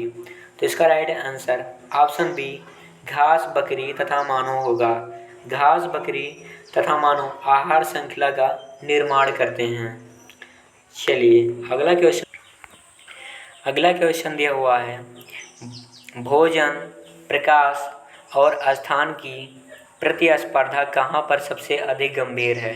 ऑप्शन ए एक ही स्थान पर पैदा होने वाली दूरवर्ती संबंधित प्रजातियाँ, ऑप्शन बी विभिन्न स्थानों में पैदा होने वाली दूरवर्ती संबंधित प्रजातियाँ, ऑप्शन सी विभिन्न स्थानों में पैदा होने वाली निकट संबंधित प्रजातियाँ, ऑप्शन डी एक ही क्षेत्र में या निच में पैदा होने वाली निकट संबंधित प्रजातियाँ। तो इसका राइट आंसर ऑप्शन डी एक ही क्षेत्र में या निच में पैदा होने वाली निकट संबंधित प्रजातियाँ होगा। अगला क्वेश्चन दिया हुआ है, निम्नलिखित में से किस कार्य से पारिस्थितिक संतुलन बिगड़ता है? ऑप्शन ए लकड़ी काटने से, ऑप्शन बी सामाजिक वानिकी से, ऑप्शन सी वन महोत्सव से, ऑप्शन डी वन रोपण से। इसका राइट आंसर ऑप्शन ए लकड़ी के काटने से होगा। लकड़ी के काटने से पारिस्थितिकी तंत्र संतुलन बिगड़ता है। चलिए अगला क्वेश्चन दिया हुआ है, सौर ऊर्जा का अधिकतम स्थिरीकरण किसके द्वारा किया जाता है? ऑप्शन ए कवक के द्वारा, ऑप्शन बी प्रोटोजोआ के द्वारा, ऑप्शन सी हरे पादप द्वारा, ऑप्शन डी जीवाणु द्वारा। तो इसका राइट आंसर ऑप्शन सी हरे पादप के द्वारा होगा। सौर ऊर्जा का अधिकतम स्थिरीकरण हरे पादप के द्वारा किया जाता है। अगला क्वेश्चन दिया हुआ है, अधिकतम ऑक्सीजन किससे उपलब्ध होती है? ऑप्शन ए रेगिस्तान से, ऑप्शन बी हरे जंगल से, ऑप्शन सी घास के मैदान से, ऑप्शन डी पादप प्लवक पुंज से। तो इसका राइट आंसर ऑप्शन डी पादप प्लवक पुंज होगा। पादप प्लवक पुंज से अधिकतम ऑक्सीजन उपलब्ध होती है।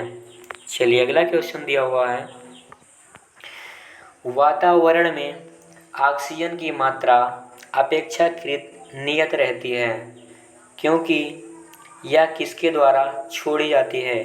ऑप्शन ए चट्टान, ऑप्शन बी जानवर, ऑप्शन सी सागर और ऑप्शन डी पौधे। तो इसका राइट आंसर ऑप्शन डी पौधे होगा।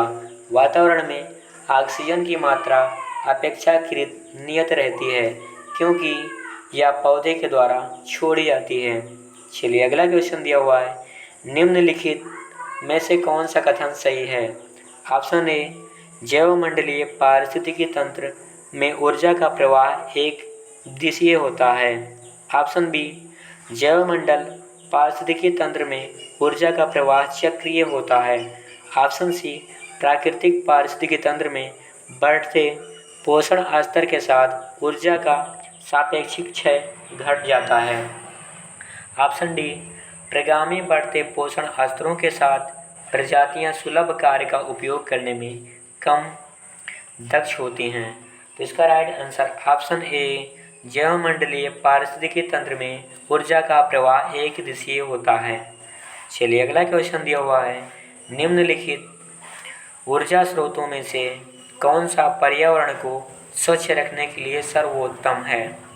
ऑप्शन ए, पेट्रोलियम उत्पाद। ऑप्शन बी, वन उत्पाद। ऑप्शन सी, नाभिकीय विखंडन। ऑप्शन डी, सौर सेल। तो इसका राइट आंसर ऑप्शन डी, सौर सेल होगा। सौर सेल ऊर्जा स्रोतों में पर्यावरण को स्वच्छ रखने के लिए सर्वोत्तम है। चलिए अगला क्वेश्चन देखते हैं। अगला क्वेश्चन दिया हुआ है, विश्व पर्यावरण दिवस किस दिन मनाया जाता है? ऑप्शन ए, 7 अप्रैल को। ऑप्शन बी, 6 अगस्त को। ऑप्शन सी, 5 जून को। ऑप्शन डी, 16 जून को।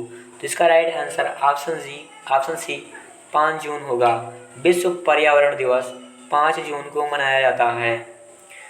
अगला क्वेश्चन दिया हुआ है, प्रथम विश्व पर्यावरण दिवस किस वर्ष मनाया गया था? ऑप्शन ए, 1973 ईस्वी में। ऑप्शन बी, 1972 में। ऑप्शन सी, 1980 में। ऑप्शन डी, 1974 में। तो इसका राइट आंसर ऑप्शन ए, 1973 होगा। 1973 में पहला पर्यावरण दिवस मनाया गया था। चलिए अगला क्वेश्चन दिया हुआ है, निम्न में कौन सी किसी पारिस्थितिकी तंत्र में एक दिशीय प्रवाह दर्शाता है? ऑप्शन ए, प्रकाश। ऑप्शन बी, ऊर्जा। ऑप्शन सी, जल। Option D, biomass. तो इसका राइट आंसर ऑप्शन बी, ऊर्जा होगा। ऊर्जा किसी पारिस्थितिकी तंत्र में एक दिशीय प्रवाह दर्शाता है। चलिए अगला क्वेश्चन देखते हैं। अगला क्वेश्चन दिया हुआ है, भारत में पारिस्थितिकी असंतुलन का निम्नलिखित में से कौन सा एक प्रमुख कारण है? ऑप्शन ए, वनमूलन। ऑप्शन बी, मरुस्थलीकरण। ऑप्शन सी, बाढ़ एवं अकाल। ऑप्शन डी, वर्षा की परिवर्तनता। तो इसका राइट आंसर ऑप्शन ए, वनोन्मूलन होगा। भारत में पारिस्थितिकी असंतुलन का वनोन्मूलन एक प्रमुख कारण है। चलिए अगला क्वेश्चन दिया हुआ है, इको मार्क उन भारतीय उत्पादों को दिया जाता है जो ऑप्शन ए, शुद्ध एवं मिलावट रहित हों। ऑप्शन बी, प्रोटीन समृद्ध हों। ऑप्शन सी, पर्यावरण के क्षति मैत्रीपूर्ण हों। ऑप्शन डी, आर्थिक दृष्टि से व्यवहार्य हों। इसका राइट आंसर ऑप्शन सी, पर्यावरण के प्रति मैत्रीपूर्ण होगा। इको मार्क उन भारतीयों उत्पादों को दिया जाता है जो पर्यावरण के प्रति मैत्रीपूर्ण हों। चलिए अगला क्वेश्चन देखते हैं।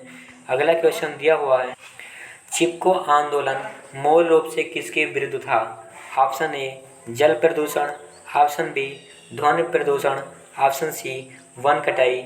ऑप्शन डी, सांस्कृतिक प्रदूषण। तो इसका राइट आंसर ऑप्शन सी, वन कटाई होगा। चिपको आंदोलन मूल रूप से वन कटाई के विरुद्ध था। अगला क्वेश्चन दिया हुआ है, पौधे जो नमक युक्त मिट्टी में उगते हैं को क्या कहते हैं? Option A, xerophyte. Option B, hydrophyte. Option C, halophyte. Option D, succulent. तो इसका right answer option C, halophyte होगा। पौधे में जो नमक युक्त मिट्टी उगते हैं उसे फैलोफाइट कहते हैं। क्या कहते हैं? हेलोफाइट। अगला क्वेश्चन दिया हुआ है, हाइड्रोफाइट कहते हैं ऑप्शन ए, एक सामुद्रिक जानवर को। ऑप्शन बी, एक जलीय पौधे को। ऑप्शन सी, एक पौधीय रोग को। ऑप्शन डी, एक जड़ रहित पौधे को। तो इसका राइट आंसर ऑप्शन बी, एक जलीय पौधे को होगा। हाइड्रोफाइट एक जलीय पौधे को कहते हैं। किसे कहते हैं? एक जलीय पौधे को हाइड्रोफाइट कहते हैं। अगला क्वेश्चन दिया हुआ है, राष्ट्रीय पर्यावरण इंजीनियरिंग अनुसंधान संस्थान कहाँ स्थित है? ऑप्शन ए पुणे में, ऑप्शन बी दिल्ली में, ऑप्शन सी नागपुर में, ऑप्शन डी चेन्नई में। तो इसका right answer option C Nagpur होगा। राष्ट्रीय पर्यावरणीय इंजीनियरिंग अनुसंधान संस्थान नागपुर में स्थित है। अगला क्वेश्चन दिया हुआ है, वन अनुसंधान संस्थान स्थित है? Option A Shimla, option B Shillong, option C Dehradun, option D Lucknow. तो इसका right answer option C Dehradun होगा। वन अनुसंधान संस्थान देहरादून में स्थित है। अगला क्वेश्चन दिया हुआ है, भारतीय वनस्पतिक सर्वेक्षण का मुख्यालय कहाँ है? Option A Lucknow, option B Darjeeling, option C Kolkata, option D Ootacamund. तो इसका right answer option C Kolkata होगा। भारतीय वनस्पतिक सर्वेक्षण का मुख्यालय कोलकाता में स्थित है। चलिए अगला क्वेश्चन देखते हैं। अगला क्वेश्चन दिया हुआ है, मृदा अपरदन रोका जा सकता है?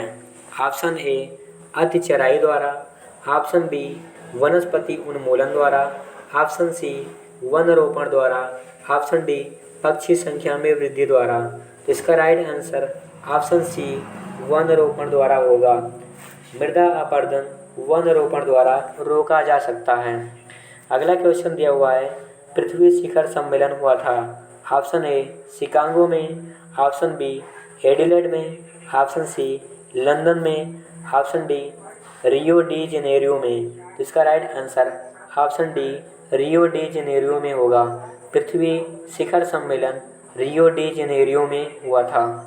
अगला क्वेश्चन दिया हुआ है, मरुद्भिद जीरोफाइट्स किस दशा में पनपते हैं? ऑप्शन ए उष्ण एवं शुष्क दशा में, ऑप्शन बी शीत एवं आर्द्र दशा में, ऑप्शन सी उष्ण एवं आर्द्र दशा में, ऑप्शन डी शीत एवं शुष्क दशा में। इसका राइट आंसर ऑप्शन ए उष्ण एवं शुष्क होगा। मरुद्भिद जीरोफाइट्स उष्ण एवं शुष्क दशा में पनपते हैं। अगला क्वेश्चन दिया हुआ है, निम्नलिखित वृक्षों में कौन पारिस्थितिकी मित्र नहीं है? ऑप्शन ए बबूल, option B eucalyptus, option C नीम, ऑप्शन डी पीपल। तो इसका right answer option B eucalyptus होगा। यूकैलिप्टस वृक्षों में पारिस्थितिकी तंत्र मित्र नहीं है। चलिए अगला क्वेश्चन देखते हैं। अगला क्वेश्चन दिया हुआ है, निम्नलिखित में से कौन सा एक जीवनिम्नीकरणीय बायोडिग्रेडेबल नहीं है? ऑप्शन ए ऊनी चटाई, ऑप्शन बी चांदी की पन्नी, ऑप्शन सी चमड़े का थैला, ऑप्शन डी जूट की टोकरी। तो इसका राइट आंसर ऑप्शन बी चांदी की पन्नी होगी। चांदी की पन्नी एक जैव निम्नीकरणीय यानी बायोडिग्रेडेबल नहीं है। अगला क्वेश्चन दिया हुआ है, निम्नलिखित में से क्या जैव अपघटनीय है? Option A DDT, option B paper, option C plastic, option D aluminium. इसका right answer option B paper होगा। पेपर एक जैव अपघटनीय है। अगला क्वेश्चन दिया हुआ है, निम्नलिखित में से कौन सा प्रदूषण कारक जैवीय रूप से अपघटित होता है? Option A asbestos, option B DDT, option C plastic, option D मल। इसका राइट आंसर ऑप्शन डी मल होगा। मल प्रदूषण कारक जैवीय रूप से अपघटित होता है। अगला क्वेश्चन दिया हुआ है, निम्न में से कौन सा जैव निम्नीकरणीय है? ऑप्शन ए कागज, option B DDT, option C aluminium, option D plastic. इसका राइट आंसर ऑप्शन ए कागज होगा। कागज जैव निम्नीकरणीय है। अगला क्वेश्चन दिया हुआ है, निम्नलिखित में से कौन सा जैव निम्नीकरणीय है? Option A plastic, option B polythene, option C पारा, ऑप्शन डी रबड़। इसका राइट आंसर ऑप्शन डी रबड़ होगा। रबड़ एक जैव निम्नीकरणीय है। अगला क्वेश्चन दिया हुआ है, निम्न प्रदूषकों में कौन जैव विघटित है? ऑप्शन ए पारा, ऑप्शन बी वाहिद मल, option C plastic, option D asbestos. इसका राइट आंसर ऑप्शन बी वाहिद मल होगा। वाहिद मल प्रदूषकों में जैव विघटित है। अगला क्वेश्चन दिया हुआ है,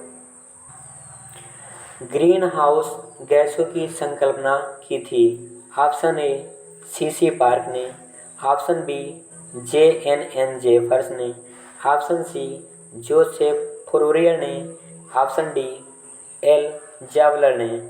तो इसका right answer option C Joseph Fourier होगा। जोसेफ फोरियर ने ग्रीन हाउस गैसों की संकल्पना की थी। अगला क्वेश्चन दिया हुआ है, निम्नलिखित में से कौन सी प्राकृतिक रूप में पाई जाने वाली ग्रीन हाउस गैस सर्वाधिक ग्रीन हाउस इफेक्ट करती है। ऑप्शन ए CO2 जिसे कार्बन डाइऑक्साइड बोलते हैं, option B methane, option C ozone, option D जलवाष्प। इसका राइट आंसर ऑप्शन ए CO2 होगा। CO2 यानी कार्बन डाइऑक्साइड गैस प्राकृतिक रूप से पाई जाने वाली ग्रीन हाउस गैस सर्वाधिक ग्रीन हाउस इफेक्ट करती है। चलिए अगला क्वेश्चन दिया हुआ है, निम्नलिखित में से एक वायुमंडल के ओजोन परत की मोटाई नापने वाली इकाई है। Option A knot, option B Dobson, option C poise, option D maxwell. इसका right answer option A knot होगा। नॉट एक वायुमंडल के ओजोन परत की मोटाई नापने वाली यूनिट है। अगला क्वेश्चन दिया हुआ है, वायुमंडल जिस पर ओजोन छिद्र का पता लगाया गया है वह कहाँ स्थित है। ऑप्शन ए अंटार्कटिक महासागर के ऊपर, ऑप्शन बी अंटार्कटिका के ऊपर, ऑप्शन सी भारत के ऊपर, ऑप्शन डी जलास्का के ऊपर। तो इसका right answer option B Antarctica के ऊपर होगा। वायुमंडल में अंटार्कटिका ओजोन छिद्र का पता लगाया गया था, वह अंटार्कटिका के ऊपर स्थित है। कहाँ स्थित है? अंटार्कटिका के ऊपर स्थित है। वायुमंडल में जिस ओजोन छिद्र का पता लगाया गया है वह अंटार्कटिका के ऊपर स्थित है। अगला क्वेश्चन दिया हुआ है, निम्न में से कौन सी गैस वैश्विक उष्णता ग्लोबल वार्मिंग के लिए उत्तरदायी है। ऑप्शन ए केवल ऑक्सीजन, ऑप्शन बी ऑक्सीजन और carbon dioxide, option C carbon dioxide और मीथेन, ऑप्शन डी केवल मीथेन। इसका right answer option C carbon dioxide और मीथेन होगा। कार्बन डाइऑक्साइड और मीथेन ग्लोबल वार्मिंग के लिए उत्तरदायी है। अगला क्वेश्चन दिया हुआ है, वायुमंडल में उपस्थित ओजोन परत अवशोषित करती है। ऑप्शन ए कॉस्मिक किरणों को, ऑप्शन बी इंफ्रारेड किरणों को, ऑप्शन सी अल्ट्रावायलेट किरणों को, ऑप्शन डी सभी विकिरणों को। इसका right answer option C ultraviolet किरणों को होगा। वायुमंडल में उपस्थित ओजोन परत अल्ट्रावायलेट किरणों को अवशोषित करती है। अगला क्वेश्चन दिया हुआ है, हरित गृह प्रभाव ग्रीन हाउस इफेक्ट का अर्थ है। ऑप्शन ए वायुमंडल में ग्रीन हाउस गैस के घनीकरण के कारण वायुमंडल के तापमान का बढ़ना, ऑप्शन बी बढ़े हुए तापमान में सब्जियों तथा फूलों का उत्पादन, ऑप्शन सी शीशे के मकानों में खाद्य फसलों का उत्पादन, ऑप्शन डी उपरोक्त में से कोई। इसका राइट आंसर ऑप्शन ए वायुमंडल में ग्रीन हाउस गैसों के घनीकरण के कारण वायुमंडल के तापमान का बढ़ना होगा। हरित गृह प्रभाव का अर्थ वायुमंडल में ग्रीन हाउस गैसों के घनीकरण के कारण वायुमंडल के तापमान का बढ़ना है। अगला क्वेश्चन दिया हुआ है, कैडमियम प्रदूषण किससे संबंध है। ऑप्शन ए मीना-माता रोग से, ऑप्शन बी ब्लैक फुट रोग से, ऑप्शन सी डिसलेक्सिया से, ऑप्शन डी इटाई से। तो इसका right answer option D itai होगा। कैडमियम प्रदूषण इटाई से संबद्ध है। अगला क्वेश्चन दिया हुआ है, कोयला, पेट्रोल, डीजल आदि का दहन मूल स्रोत है? ऑप्शन ए जल प्रदूषण का, ऑप्शन बी भू प्रदूषण का, ऑप्शन सी वायु प्रदूषण का, ऑप्शन डी ध्वनि प्रदूषण का। तो इसका राइट आंसर ऑप्शन सी वायु प्रदूषण का होगा। कोयला, पेट्रोल, डीजल आदि का दहन का मूल रूप वायु प्रदूषण है। चलिए अगला क्वेश्चन दिया हुआ है, पर्यावरण में प्रदूषकों की उपस्थिति को सामान्यतः ppm में व्यक्त किया जाता है। यहाँ ppm का पूर्ण रूप क्या है? Option A pollutant percent measures, option B particles per mole, option C parts per million, option D purity per microgram. इसका right answer option C parts per million होगा। पर्यावरण में प्रदूषकों की उपस्थिति को सामान्यतः ppm में व्यक्त किया जाता है, जहां ppm का पूर्ण रूप पार्ट्स पर मिलियन है। क्या है? Parts per million. अगला क्वेश्चन दिया हुआ है, क्योटो प्रोटोकॉल क्या है? ऑप्शन ए यह अम्लीय वर्षा को कम करने के उपाय करने के लिए देशों के बीच करार होता है। ऑप्शन बी यह प्रदूषण नियंत्रण के लिए वृक्षारोपण करने के उपाय के लिए देशों के बीच करार होता है। ऑप्शन सी यह न्यूक्लियर ऊर्जा का प्रयोग शुरू करने के लिए देशों के बीच करार होता है। ऑप्शन डी यह ग्लोबल वार्मिंग को कम करने के उपाय करने के लिए देशों के बीच करार होता है। तो इसका राइट आंसर ऑप्शन डी होगा। क्योटो प्रोटोकॉल ग्लोबल वार्मिंग को कम करने के उपाय करने के लिए देशों के बीच करार होता है। अगला क्वेश्चन दिया हुआ है, मॉन्ट्रियल प्रोटोकॉल किससे संबंधित है? ऑप्शन ए ओजोन परत के क्षय को रोकना, option B global warming, option C अम्ल वर्षा, option D photochemical smog, option E इनमें से कोई नहीं। इसका right answer option E ozone परत के क्षय को रोकना है। मॉन्ट्रियल प्रोटोकॉल ओजोन परत के क्षय को रोकने से संबंधित है। अगला क्वेश्चन दिया हुआ है, पैरोक्सी एसिटिल नाइट्रेट PAN क्या है? Option A acidic dye, option B पादप हार्मोन, ऑप्शन सी गौड़ प्रदूषक, ऑप्शन डी विटामिन। तो इसका राइट आंसर ऑप्शन सी गौड़ प्रदूषक होगा। पैरोक्सी एसिटिल नाइट्रेट गौड़ प्रदूषक है। अगला क्वेश्चन दिया हुआ है, कहा जाता है कि ताजमहल मार्बल कैंसर से ग्रस्त है। यह मार्बल कैंसर क्या है? ऑप्शन ए निकट उद्योगों से ताजमहल में धुआं मारना, ऑप्शन बी ताजमहल के मार्बल में बड़ी संख्या में कवक लगना, ऑप्शन सी अम्लीय वर्षा जो मार्बल का क्षरण करती है, ऑप्शन डी कज्जल कणों के कारण मार्बल का पीला होना। इसका राइट आंसर ऑप्शन सी अम्लीय वर्षा जो मार्बल का क्षरण करती है होगा। ताजमहल मार्बल कैंसर से ग्रस्त है। यह मार्बल कैंसर अम्लीय वर्षा जो मार्बल का क्षरण करती है। अगला क्वेश्चन दिया हुआ है, उर्वरक के अत्यधिक प्रयोग से होता है। ऑप्शन ए मृदा प्रदूषण, ऑप्शन बी जल प्रदूषण, ऑप्शन सी वायु प्रदूषण, ऑप्शन डी उपयुक्त सभी। इसका राइट आंसर ऑप्शन डी उपयुक्त सभी होगा। उर्वरक के अत्यधिक प्रयोग से मृदा प्रदूषण, जल प्रदूषण और वायु प्रदूषण भी होता है।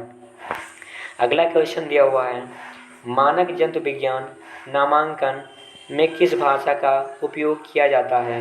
Option A Latin, option B French, option C Spanish, option D Greek. इसका right answer option A Latin होगा।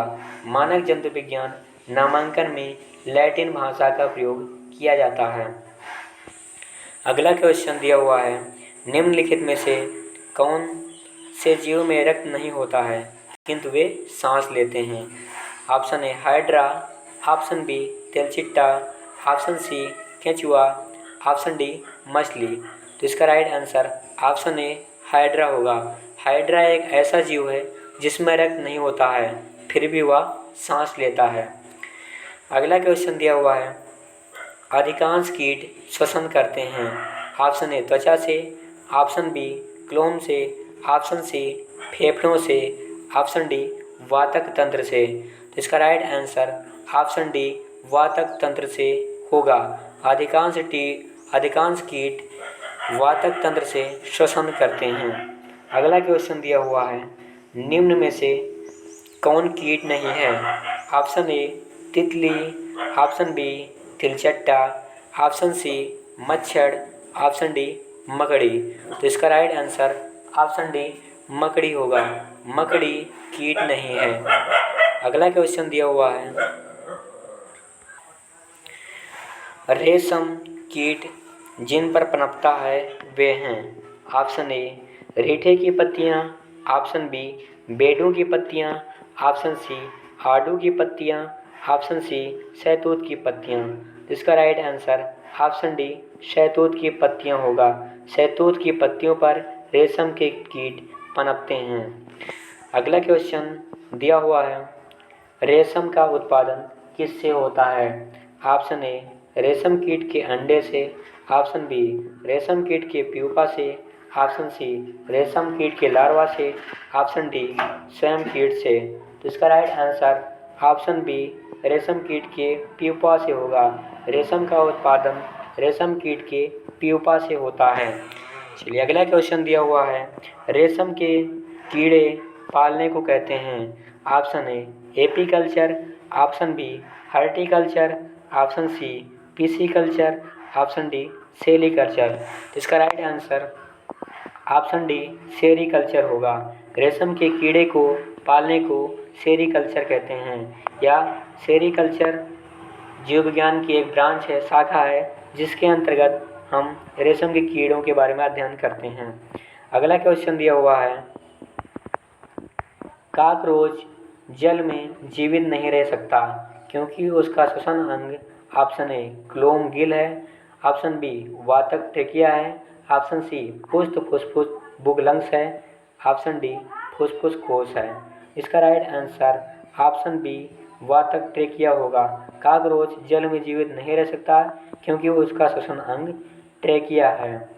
अगला क्वेश्चन दिया हुआ है, ऑक्टोपस है एक, ऑप्शन ए संघवाद, ऑप्शन बी शूलचर्मी, option C hemichordate, option D मृदुकवची। इसका राइट आंसर ऑप्शन डी मृदुकवची होगा। ऑक्टोपस एक मृदुकवची है। अगला क्वेश्चन दिया हुआ है, निम्नलिखित में से कौन मछली नहीं है? Option A starfish, option B सांपफिश, option C pipefish, option D guitarfish. इसका right answer option A starfish होगा। स्टारफिश को मछलियों की श्रेणी में नहीं रखा जाता है। अगला क्वेश्चन दिया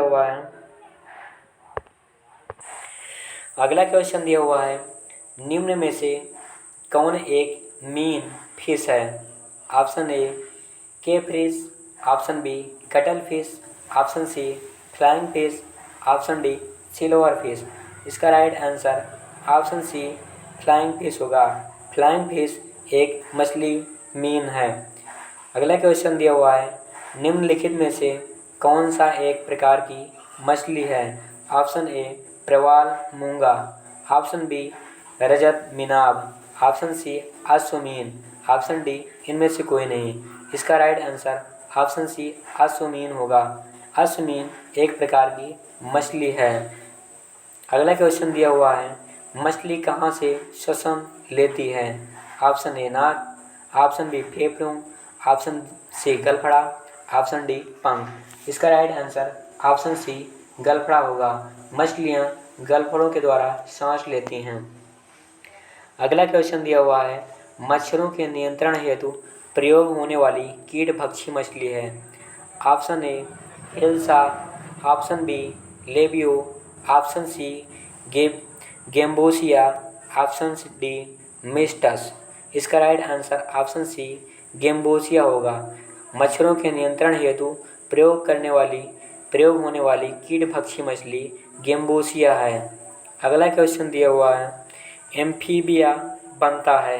ऑप्शन ए बहुत तेज़ी से चलने वाले नावों को, ऑप्शन बी केवल जल में रह सकने वाले पशुओं को, ऑप्शन डी जल एवं स्थल दोनों पर ही रह सकने वाले पशुओं को। इसका राइट आंसर ऑप्शन डी जल एवं स्थल दोनों पर ही रह सकने वाले पशुओं को होगा। एम्फीबिया जल एवं स्थल दोनों पर ही रह सकने वाले पशुओं में बनता है। अगला क्वेश्चन दिया हुआ है, निम्न में से कौन सा जीव अपनी त्वचा से सांस लेता है। ऑप्शन ए मछली, ऑप्शन बी कबूतर, ऑप्शन सी तिलचट्टा, ऑप्शन डी मेढक। तो इसका राइट आंसर ऑप्शन डी मेढक होगा। मेढक अपने त्वचा के द्वारा श्वसन करता है। अगला क्वेश्चन दिया हुआ है, निम्न में से किसकी उपस्थिति के कारण गिरगिट रंग बदलती है। Option A haemoglobin, option B वर्ड लवक, ऑप्शन बी वर्ड लवक, option C chlorophyll, option D वातरंध्र। इसका राइट आंसर ऑप्शन बी वर्ड लवक होगा। वर्ड लवक की उपस्थिति के कारण गिरगिट रंग बदलती है। अगला क्वेश्चन दिया हुआ है, घोंसला बनाने वाला एकमात्र सांप है। Option A chain viper, option B king cobra, option C करैत, option D saw scaled viper. इसका right answer option B king cobra होगा। किंग कोबरा घोंसला बनाने वाला एकमात्र सांप है। अगला क्वेश्चन दिया हुआ है, डायनासोर थे। ऑप्शन ए सीनोजोइक सरीसृप, ऑप्शन बी मेसोजोइक पक्षी, option C Palaeozoic amphibia, option D Mesozoic सरीसृप। इसका right answer option D Mesozoic सरीसृप होगा। डायनासोर मेसोजोइक सरीसृप थे। अगला क्वेश्चन दिया हुआ है, आर्कियोप्टेरिक्स हैं।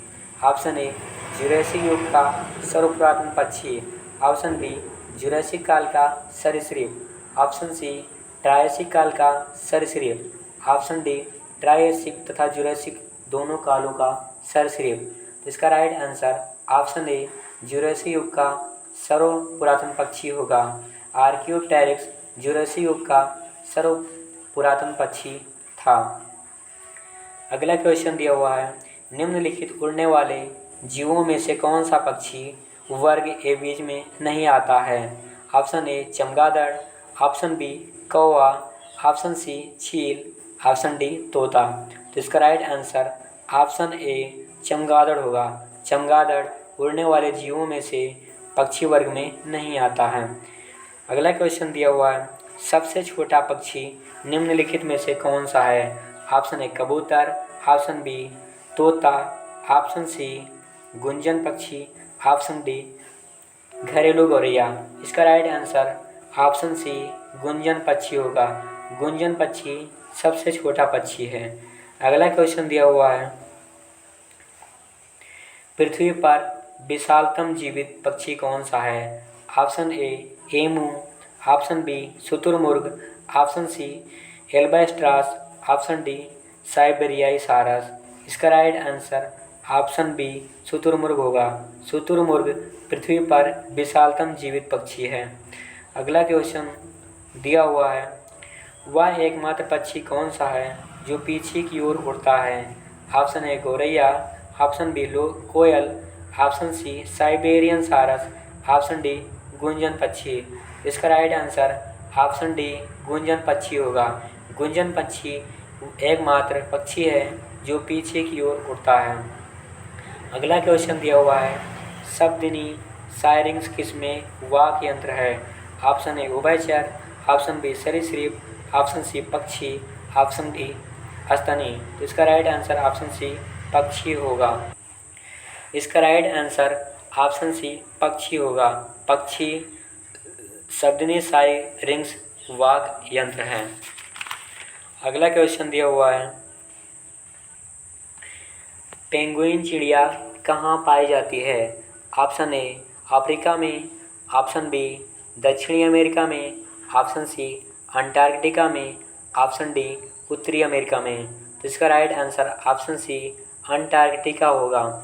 पेंगुइन चिड़िया अंटार्कटिका में पाई जाती है। कहाँ पाई जाती है? अंटार्कटिका में। अगला क्वेश्चन दिया हुआ है, निम्नलिखित पशु समूहों में से कौन सा एक बदलती हुई पर्यावरणीय दशाओं में स्थिर तापमान बनाए रखता है? ऑप्शन ए पक्षी, ऑप्शन बी उभयचर, ऑप्शन सी मत्स्य, ऑप्शन डी सरीसृप। तो इसका राइट आंसर ऑप्शन ए पक्षी होगा। पक्षी पशु समूहों में एक बदलती हुई पर्यावरणीय दशाओं में स्थिर तापमान बनाए रखता है। अगला क्वेश्चन दिया हुआ है, निम्नलिखित में से कौन सा एक अंडज अस्तनीय है? Option A kangaroo, option B घूस, option D C sloth, option D duck billed platypus. तो इसका right answer option D duck billed platypus होगा। डक बिल्ड प्लेटिपस एक अंडज स्तनी है। अगला क्वेश्चन दिया हुआ है, निम्न में से कौन अंडज स्तनी है? Option A kangaroo, option B monotreme, option C चमगादड़, ऑप्शन डी व्हेल। तो इसका right answer option B monotreme होगा। मोनोट्रीम अंडज स्तनी है। अगला क्वेश्चन दिया हुआ है, निम्नलिखित में से अंडा देने वाला स्तनपायी कौन सा है?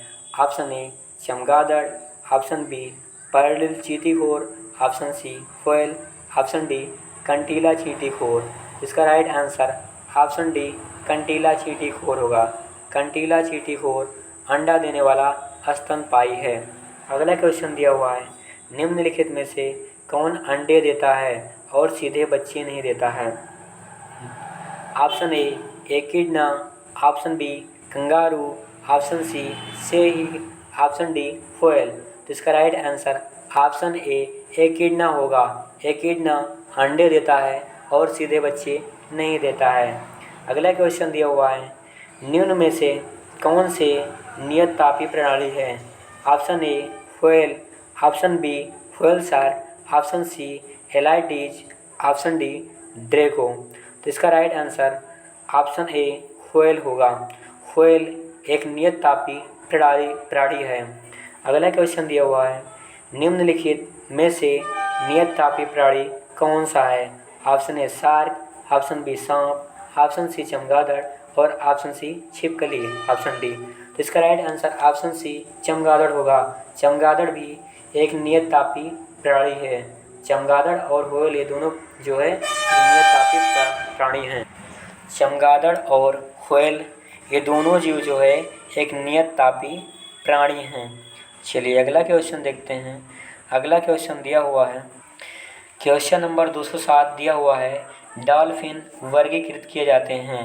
ऑप्शन ए मत्स्य में, ऑप्शन बी उभयचर में, ऑप्शन सी सरीसृप में, ऑप्शन डी स्तनी में। तो इसका राइट आंसर ऑप्शन डी स्तनी में होगा। डॉल्फिन स्तनी में वर्गीकृत किए जाते हैं। अगला क्वेश्चन दिया हुआ है, निम्नलिखित में से कौन सा एक पशु स्तनधारी है? ऑप्शन ए महान भारतीय सारंग, ऑप्शन बी घड़ियाल, option C platypus, option D धनेश। इसका right answer option C platypus होगा। प्लेटिपस एक स्तनधारी पशु है। क्वेश्चन नंबर 209 दिया हुआ है, निम्नलिखित में से विशालतम स्तनधारी कौन सा है? ऑप्शन ए हाथी, option B whale, option C dinosaur, option D गैंडा। इसका right answer option B whale होगा। व्हेल एक विशालतम स्तनधारी है। 210 नंबर दिया हुआ है, निम्नलिखित में से कौन सा जानवर सबसे बड़े बच्चे को जन्म देता है? ऑप्शन ए हाथी, ऑप्शन बी गैंडा, ऑप्शन सी नीली व्हेल, ऑप्शन डी दरियाई घोड़ा। इसका राइट आंसर ऑप्शन सी नीली व्हेल होगा। नीली व्हेल जानवर सबसे बड़े बच्चे को जन्म देती है। क्वेश्चन नंबर 211 दिया गया है, निम्नलिखित में से कौन सा एक सबसे बड़ा बंदर है? ऑप्शन ए स्पाइडर बंदर, option B baboon, option C gorilla और ऑप्शन डी हाउलर बंदर। इसका right answer option C gorilla होगा। गोरिल्ला सबसे बड़ा बंदर है। क्वेश्चन नंबर 212 दिया हुआ है, निम्नलिखित में से कौन सा पहला सफल क्लोन जंतु था? ऑप्शन ए भेड़, ऑप्शन बी ऊतक, ऑप्शन सी खरगोश, ऑप्शन सी इनमें से कोई नहीं। इसका राइट आंसर ऑप्शन ए भेड़ होगा। भेड़ पहला सफल क्लोन जंतु था। क्वेश्चन नंबर 213 दिया हुआ है, निम्न में से कौन से जानवर का संबंध मोलस्का से है? Option A Hyla, option B Haliotis, option C hydra, option D खरगोश। इसका right answer option B Haliotis होगा। हाइलियोटिस का संबंध मोलस्का से है। किससे है? मोलस्का से है। क्वेश्चन नंबर 214 दिया हुआ है, अधिकांश कीट किस प्रकार श्वास लेते हैं? ऑप्शन ए त्वचा के द्वारा, ऑप्शन बी गलफड़ के द्वारा, ऑप्शन सी फेफड़ों के द्वारा, ऑप्शन डी ट्रेकिया प्रणाली के द्वारा। इसका right answer option D trachea प्रणाली के द्वारा होगा। अधिकांश कीट ट्रेकिया प्रणाली के द्वारा श्वास लेते हैं। अगला क्वेश्चन दिया हुआ है, फेरोमोन्स सामान्यतः उत्पन्न किया जाता है? ऑप्शन बी सांपों द्वारा, ऑप्शन बी पक्षियों द्वारा, ऑप्शन सी चमगादड़ों द्वारा, ऑप्शन डी कीटों द्वारा। इसका राइट आंसर ऑप्शन डी कीटों द्वारा होगा। फेरोमोन्स सामान्यतः कीटों द्वारा उत्पन्न किया जाता है। क्वेश्चन नंबर 216 दिया हुआ है, कौन सा जीवित पक्षी विश्व का सबसे छोटा अंडा देता है? Option A hornbill, option B hummingbird, option C eagle, option D कठफोड़वा। इसका right answer option B hummingbird होगा। चलिए अब आगे का क्वेश्चन नेक्स्ट वीडियो में देखेंगे। Thank you for watching this video.